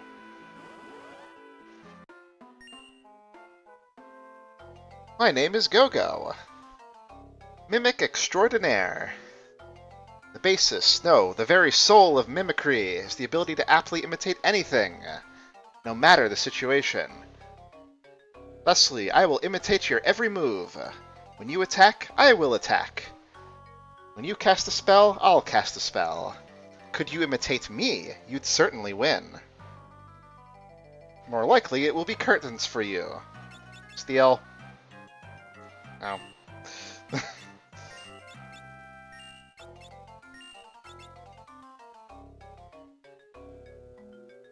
I'm just doing it for fun. I don't expect to get the rare or anything, but maybe. We'll see.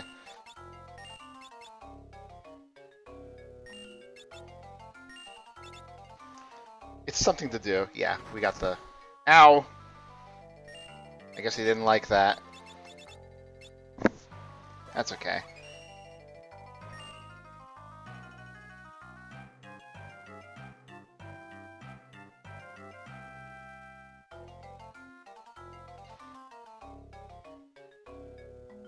So, how you guys doing?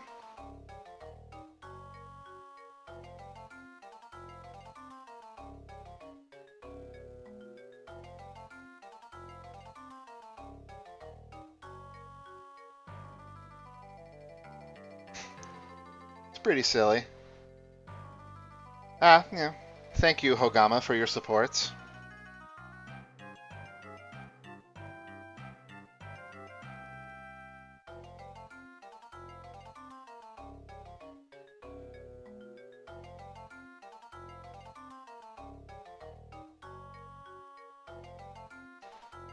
I hope this works. And that my stealing didn't, like, ruin this or anything. I made a save before we started the battle, though, so we'll be okay.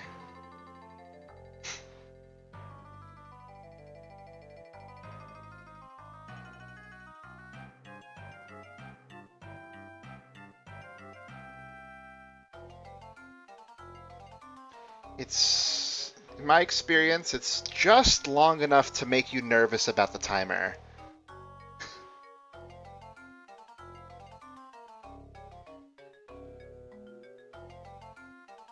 Oh, bravo! Bravo! Perfect. Just lovely.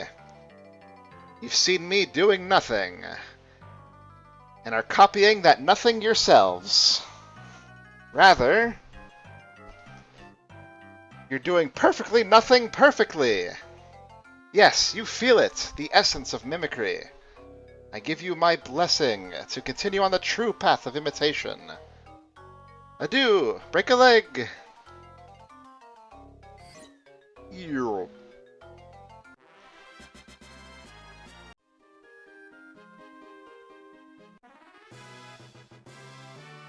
All right. Let's get the hell out of here.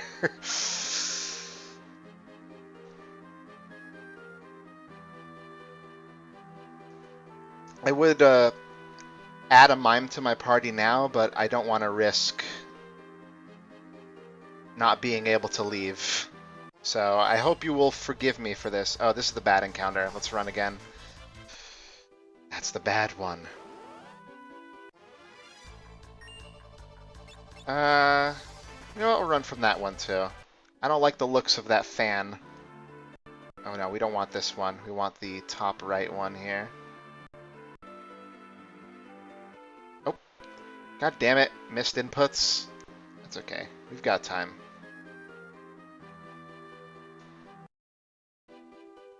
Okay, we're out.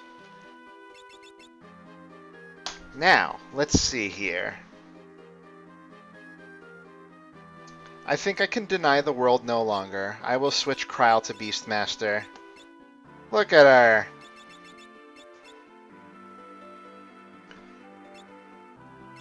Let's see here. Paris can stay Thief because she's the picture I have. And we'll make Bartz into the Mime. So a Mime, instead of having a fixed ability and a secondary ability, can choose up to 3 different types of abilities to use.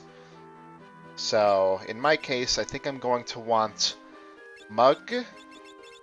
Actually, we'll put Summon first, then we'll do Mug, and then we'll do Catch. Because those are, I think, our most useful things. Of course, we can always switch it up in the future. The other nice thing about Mime is we can actually put the Aegis Shield to use that we got so long ago. So we'll be able to dodge a third of spells thrown at us. So that's pretty nice. I'll give you the Magus Rod for now, but we can switch you to be doing Chicken Knife in the future if we need to, I think. That way we can have someone with much more strength than Ferris using it. So you're going to switch back to the Air Knife and go back to the situation here. The Mime takes the base stats of any job you've mastered and applies them to itself. The same thing happens with Freelancer, but Mime is the one I have, so... And that way I can also put to use more mage equipment, although since we got rid of one of our extra summoners, we're not going to have any additional resources, really. So we're just going to have to make do with what we have. Everybody make sure we got Hermes sandals on. Black cowl and black garb for you, and the air knife, of course. And since you are no longer our mugger, we're going to just give you summon back. Fix your equipment.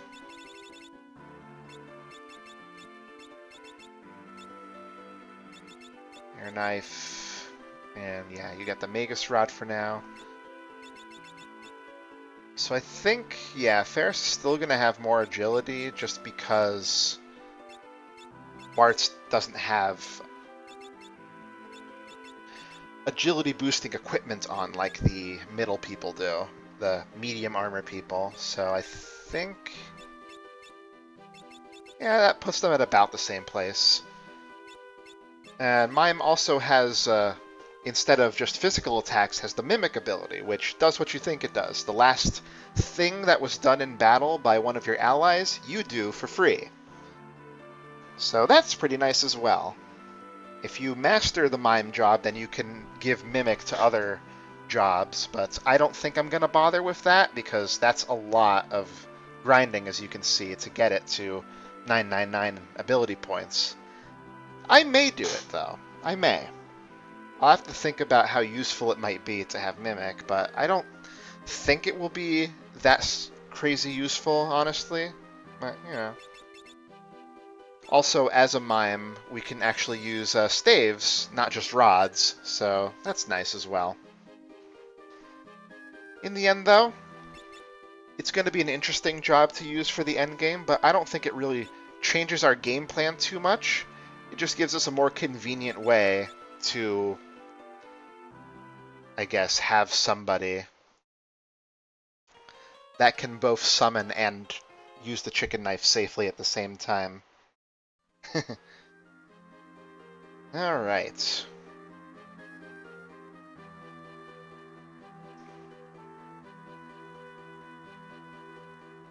So let's get back on our sub and go upstairs.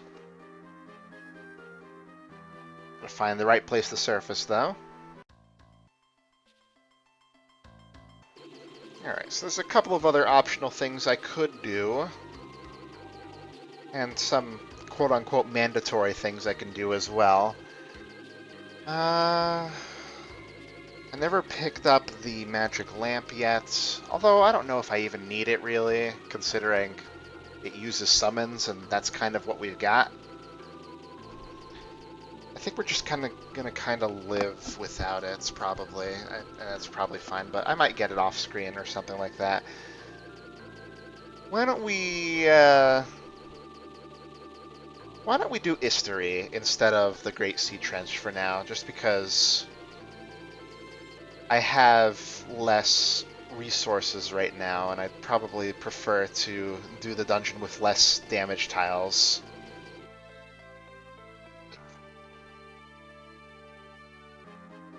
Okay, I think this is the entrance. I'm actually shocked I remembered where this is. Everybody's rested up and ready to go. Alright.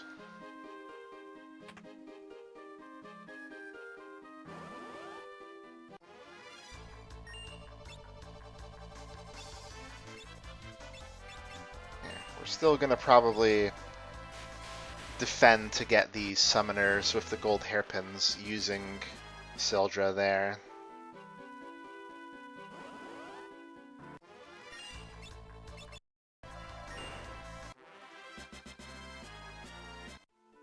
Hey, more levels. We gotta do a bit of a tiny walk here. Since we did gain a level, all tent up. That's so true. You should have said bye-bye a go-go. You'll never be able to make up for that mistake for as long as you live now.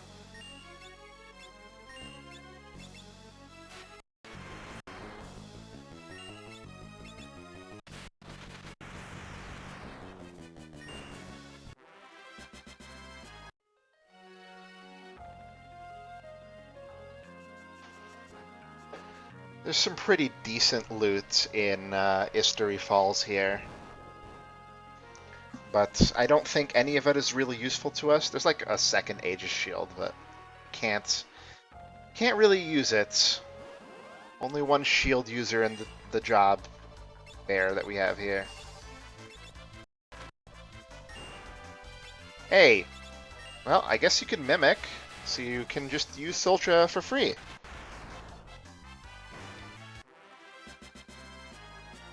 That'll do. Let's grab you. Turtle!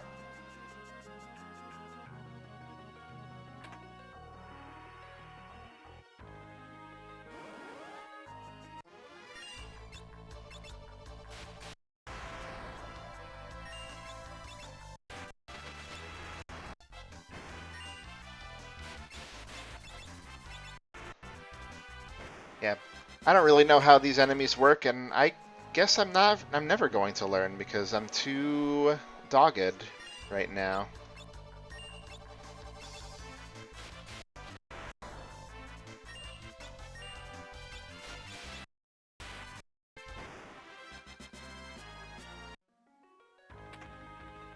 Hey, an air knife. It's really cheap to buy, so I don't know why they'd put it there. Wait, what is the other way? I think that's forward over there. Oh, this just spits us out here. So it all goes to the same place anyway. There's other stuff over here, I think.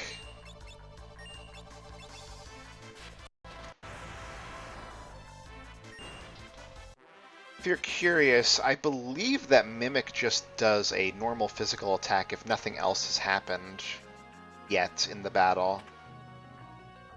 The Runeblade is pretty nice. It uses a bit of your MP to do more damage than normal. So even a physical class can take advantage of that pretty well.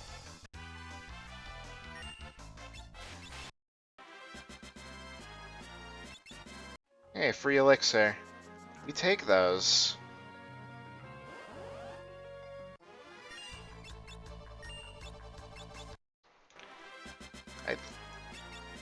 So this switch makes that waterfall go away, but it's for a very short time. If you have the Thief's Sprint, it's easy enough to grab it, but if you don't, there's still enough time. You just have to be pretty quick on the draw with your A button pressed to open the chest.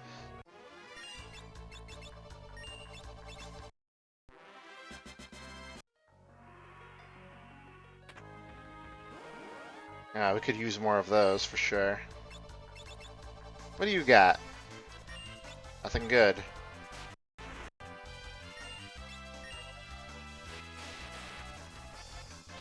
It's almost kind of a shame that we have Mimic stuck on Bart's there and you can't really put it to use. You can't, like, have the gold hairpin actually doing something for him. Unless we need to cast something different, of course. Well, I guess beggars can't be choosers with a party this powerful.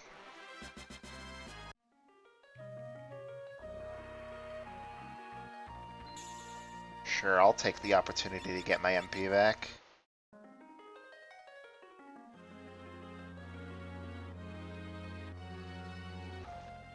Yeah.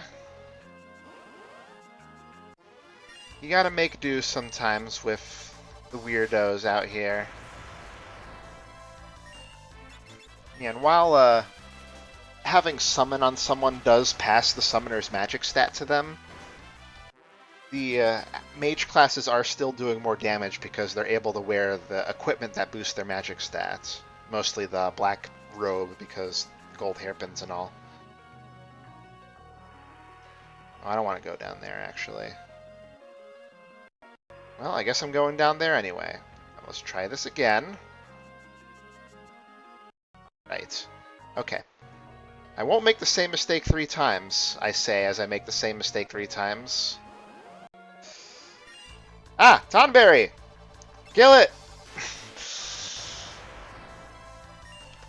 This was, I believe, the first appearance of them in the series.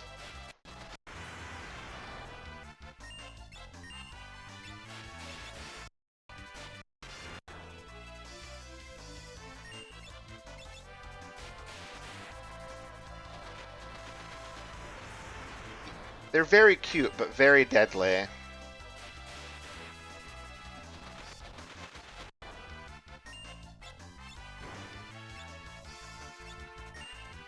Alright, so the problem with having Bartz with Mug is that I can't actually switch him to the chicken knife in battle because he doesn't have an items command.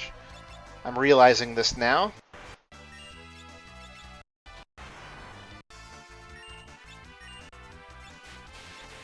Damn, son, how much HP you got? Enough to get caught. Got him. That's a funny way to end the battle. I have no idea what he does if you release him, but that's a fun one to have. There we go. Answer, sword that boosts your magic stats, so good for certain people.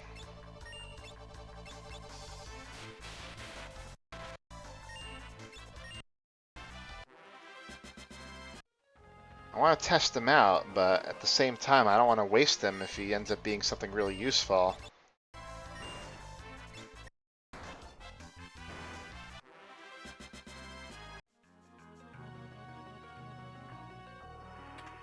Here we go. No holes. Alright, open that. So I think those spikes come up around the chests, even if they're not revealed.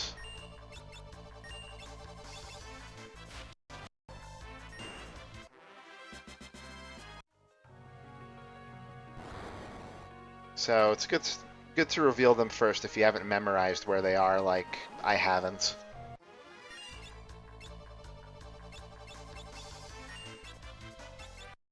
Your MP is okay.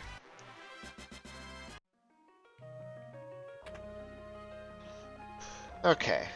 So... we actually want to fall in this hole to get to the actual end of the dungeon, where the tablet is. Even though we came here third, it says the fourth tablet. Because that's how we roll. So where's the minion sent to stop us? Oh, there he is.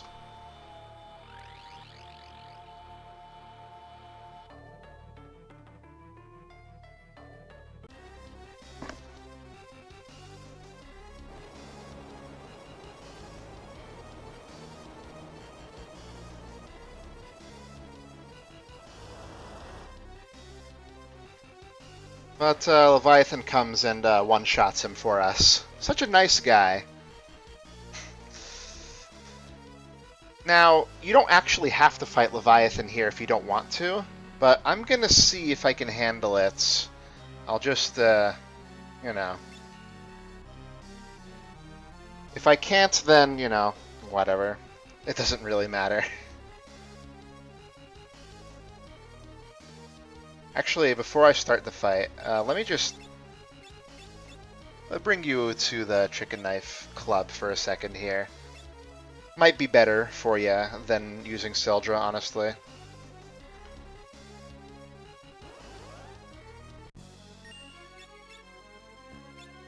Oh, we gotta move you to the front. I'll lure these guys to the front. Let's golem up.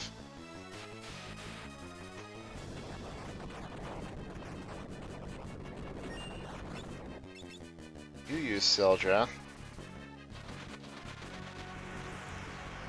It's not lightning damage, it's wind damage.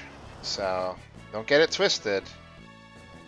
Okay, that's probably too much damage to reasonably get around here. Unless we spend, like, our entire time here just healing after every single attack we do.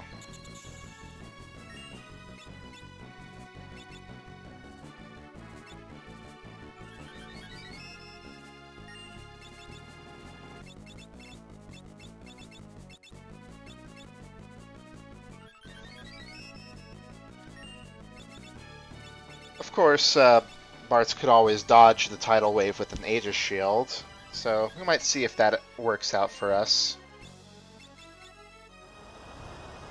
Like so. Oh, I did two of them in a row. Okay. Yeah, that's not happening. Not without, I think, coral rings to absorb water. But then we don't get to play with Hermes sandals, and that's just not very fun. So we're gonna leave him for now.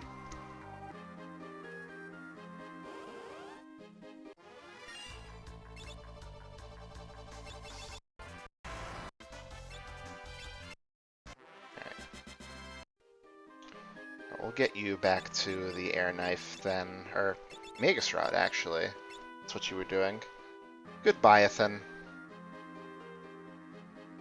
So long to that loser.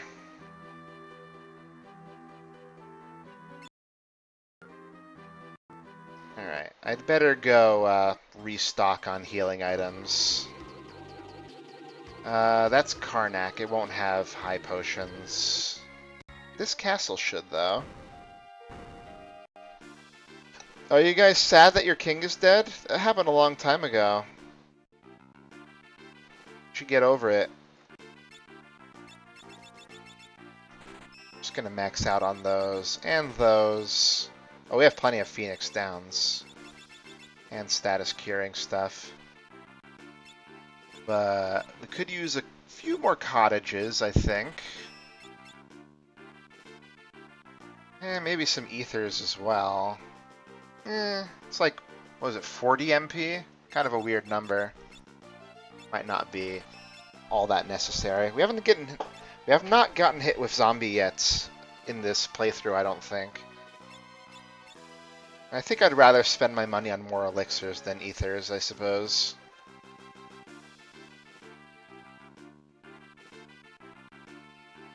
Alright.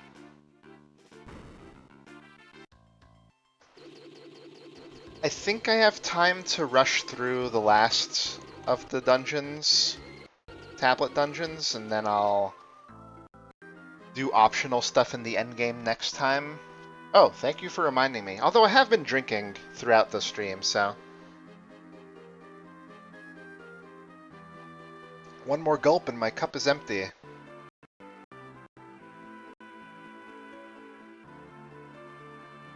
Alright, everybody's healed and ready to go? Yep, yep.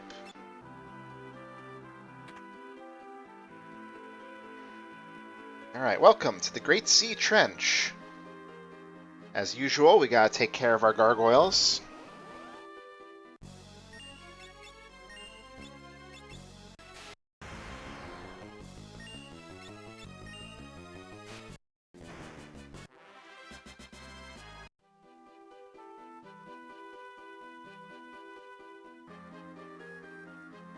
I think that's slightly different wording than before.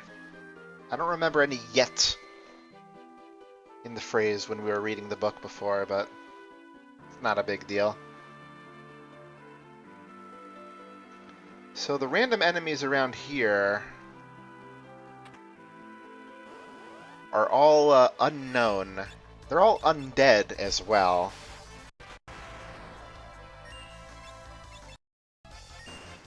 But still, can't match up to Sildra. If you have a bard in your party, the Requiem song is especially good at making sure you don't have to deal with these guys, because it does massive damage to undead enemies. Otherwise, these fights can be pretty irritating. We can tent up here. We barely did anything.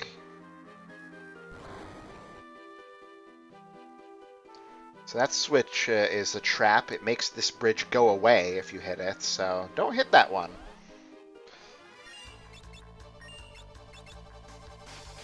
I think there was a dungeon in Final Fantasy XIV that used these guys' designs. I could be wrong about that, though. I might be thinking of something else.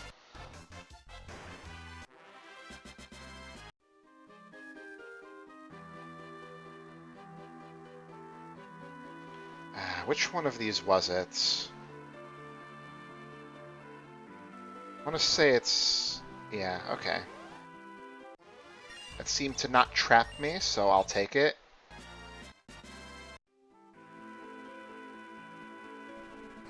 So yeah, we got more lava to deal with here, but I'm honestly not worried because we're killing the enemies so quickly. I don't think being at low HP is actually going to be a detriment here.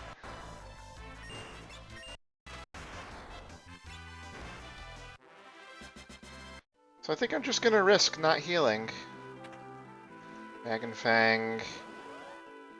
That is money at the end of the day. Hermes Sandals help us get a leg up on most encounters before they get the chance to do anything back to us. That's the real reason we can get through this without much of a problem.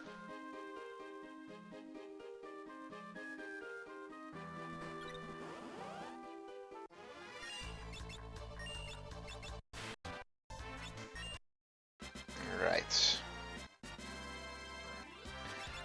Yeah, the summoners are good in the Tactics series as well, just because of the AoE potential. I remember Tactics A2 setting up situations where you could summon, hit yourself, and still recover because you had like an absorbing implement on your person, so it was a way to deal damage and heal yourself at the same time. That's a classic strategy.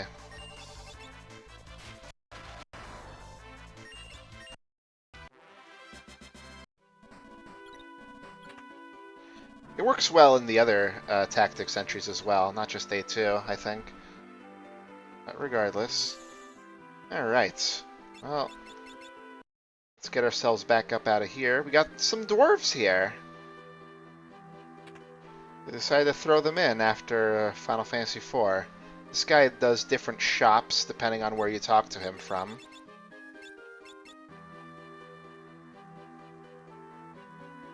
Yeah, all that stuff. Especially if you can get some elemental boosts going too. I think those were possible.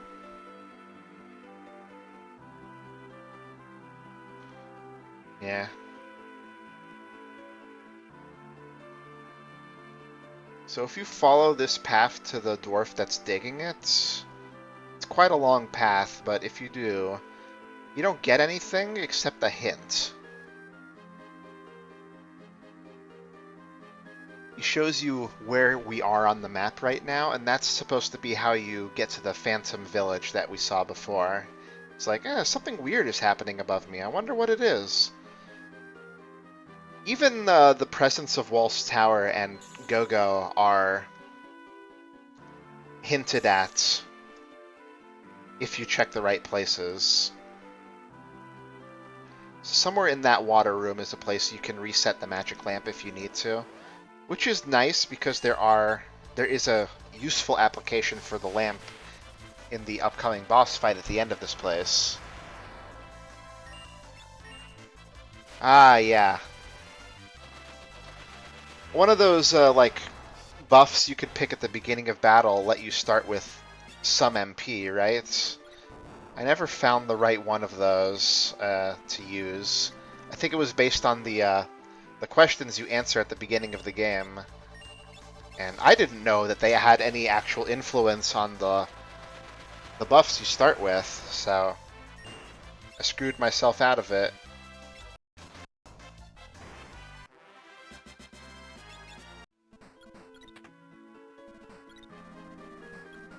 I think pressing all of these switches lets you get past that thing that was pushing me before.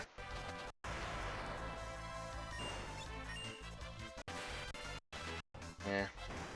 Clan trials were kind of tedious. I don't think I ended up doing all of them. Just having something as useful as that so early in the game can really make a difference.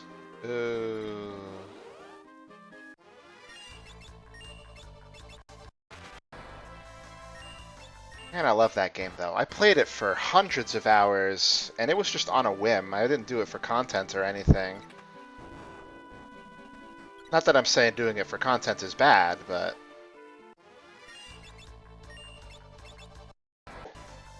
It's been a long time since I've played a really long game like that just for my own sake. Oop. That's the end. Let's do that after picking up that. If I can. Alright, we're getting stronger every day. I guess we gotta hit the button over there. Again. My bad. And I guess if Bartz is just mimicking Sildra, he can probably wear a helmet that boosts his magic rather than...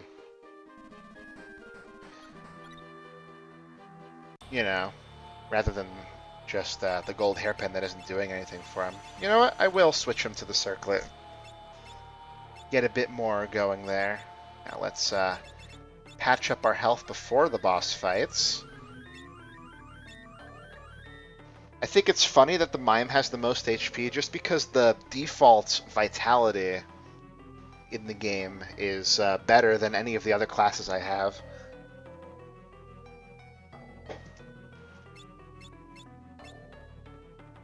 Because otherwise the Mime is using just the base stats of the character.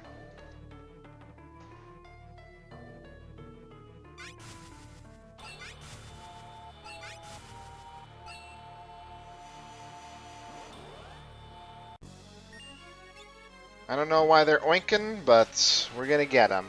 Similar to the gargoyles, these guys all need to die at the same time, but that's not going to be a problem, considering.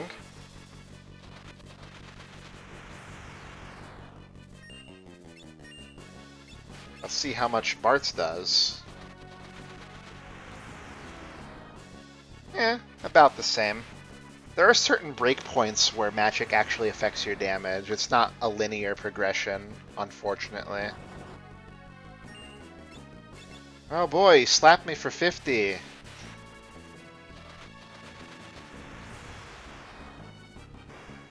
Bye.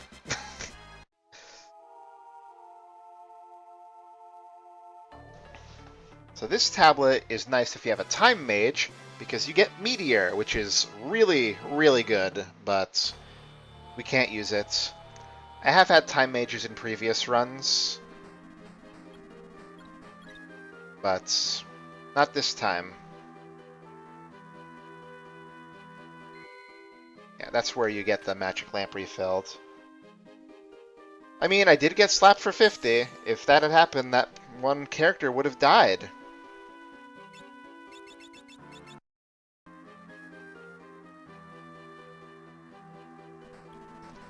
Not that that would have made the battle impossible to win or anything, but it's the principle of the thing. I never know what those guys do, because either you kill them instantly with something like what I just did, or you kill them instantly with the magic lamp by summoning Odin to one-shot them with instant death, because that works on them for some reason.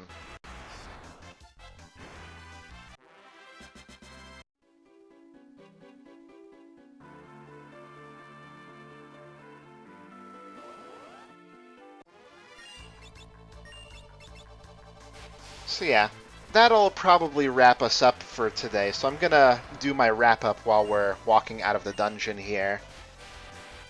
We'll finish up the rest of the content in the game that we can reasonably do. Next time, we'll get a couple more optional summons that we don't really need, but we're gonna get them anyway, because again, it's the principle of the thing. And then we'll go to the final dungeon, get through that giant boss rush that dungeon is, and end the game. I'm thinking if there... I think I have a reasonable path to kill both of these super bosses if I use Catch just right. Or Calm as well. Abuse that. So I'll have to handle that... Oh, right. This is a toggle, so I gotta hit it.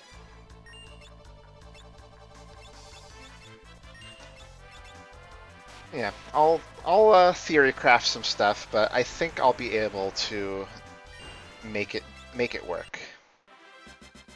So we'll have the almighty triple crown for our trouble.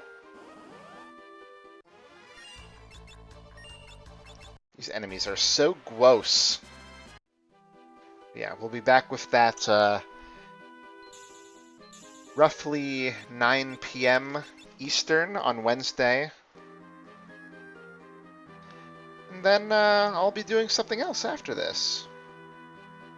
I don't yet know what it's going to be, but I actually do have an idea or two. I was thinking of trying the Paper Mario 64 Thousand Year Door mod, because everybody's playing Thousand Year Door.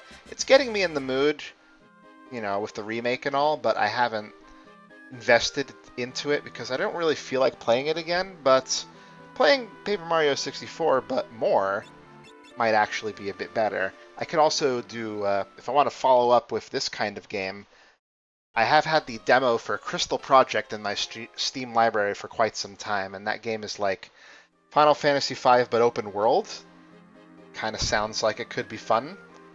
And I've heard the demo is very meaty, and it wouldn't be over in just one stream or anything. Ah, yeah. That makes sense, see, dude. I'm glad you're playing Bug Fables, too, because I love it.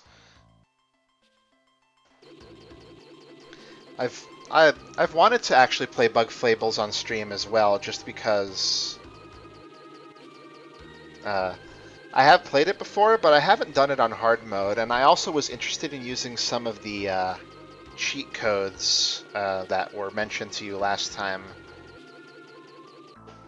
To make the run a bit different. Like, the cheat codes are... None of them make the game easier, like you might imagine. Most of them are just like modifiers or different ways to play the game. And some of them make it harder as well, so, you know. You do what you must, but I probably won't do anything crazy. But for now, thank you all for watching. This was a very fruitful run. I did everything I wanted to and then some, so... Let's hope that the final stream on Wednesday isn't like only an hour and a half long. We'll see. For now, you all enjoy the rest of your evenings. I'm sure you'll be playing Bug Fables later, see dude. I might hop in there if I'm not too deep into Shadow of the Erdtree on my own there. But we'll see how I feel. Y'all enjoy your evenings, and I'll see y'all later. Bye-bye.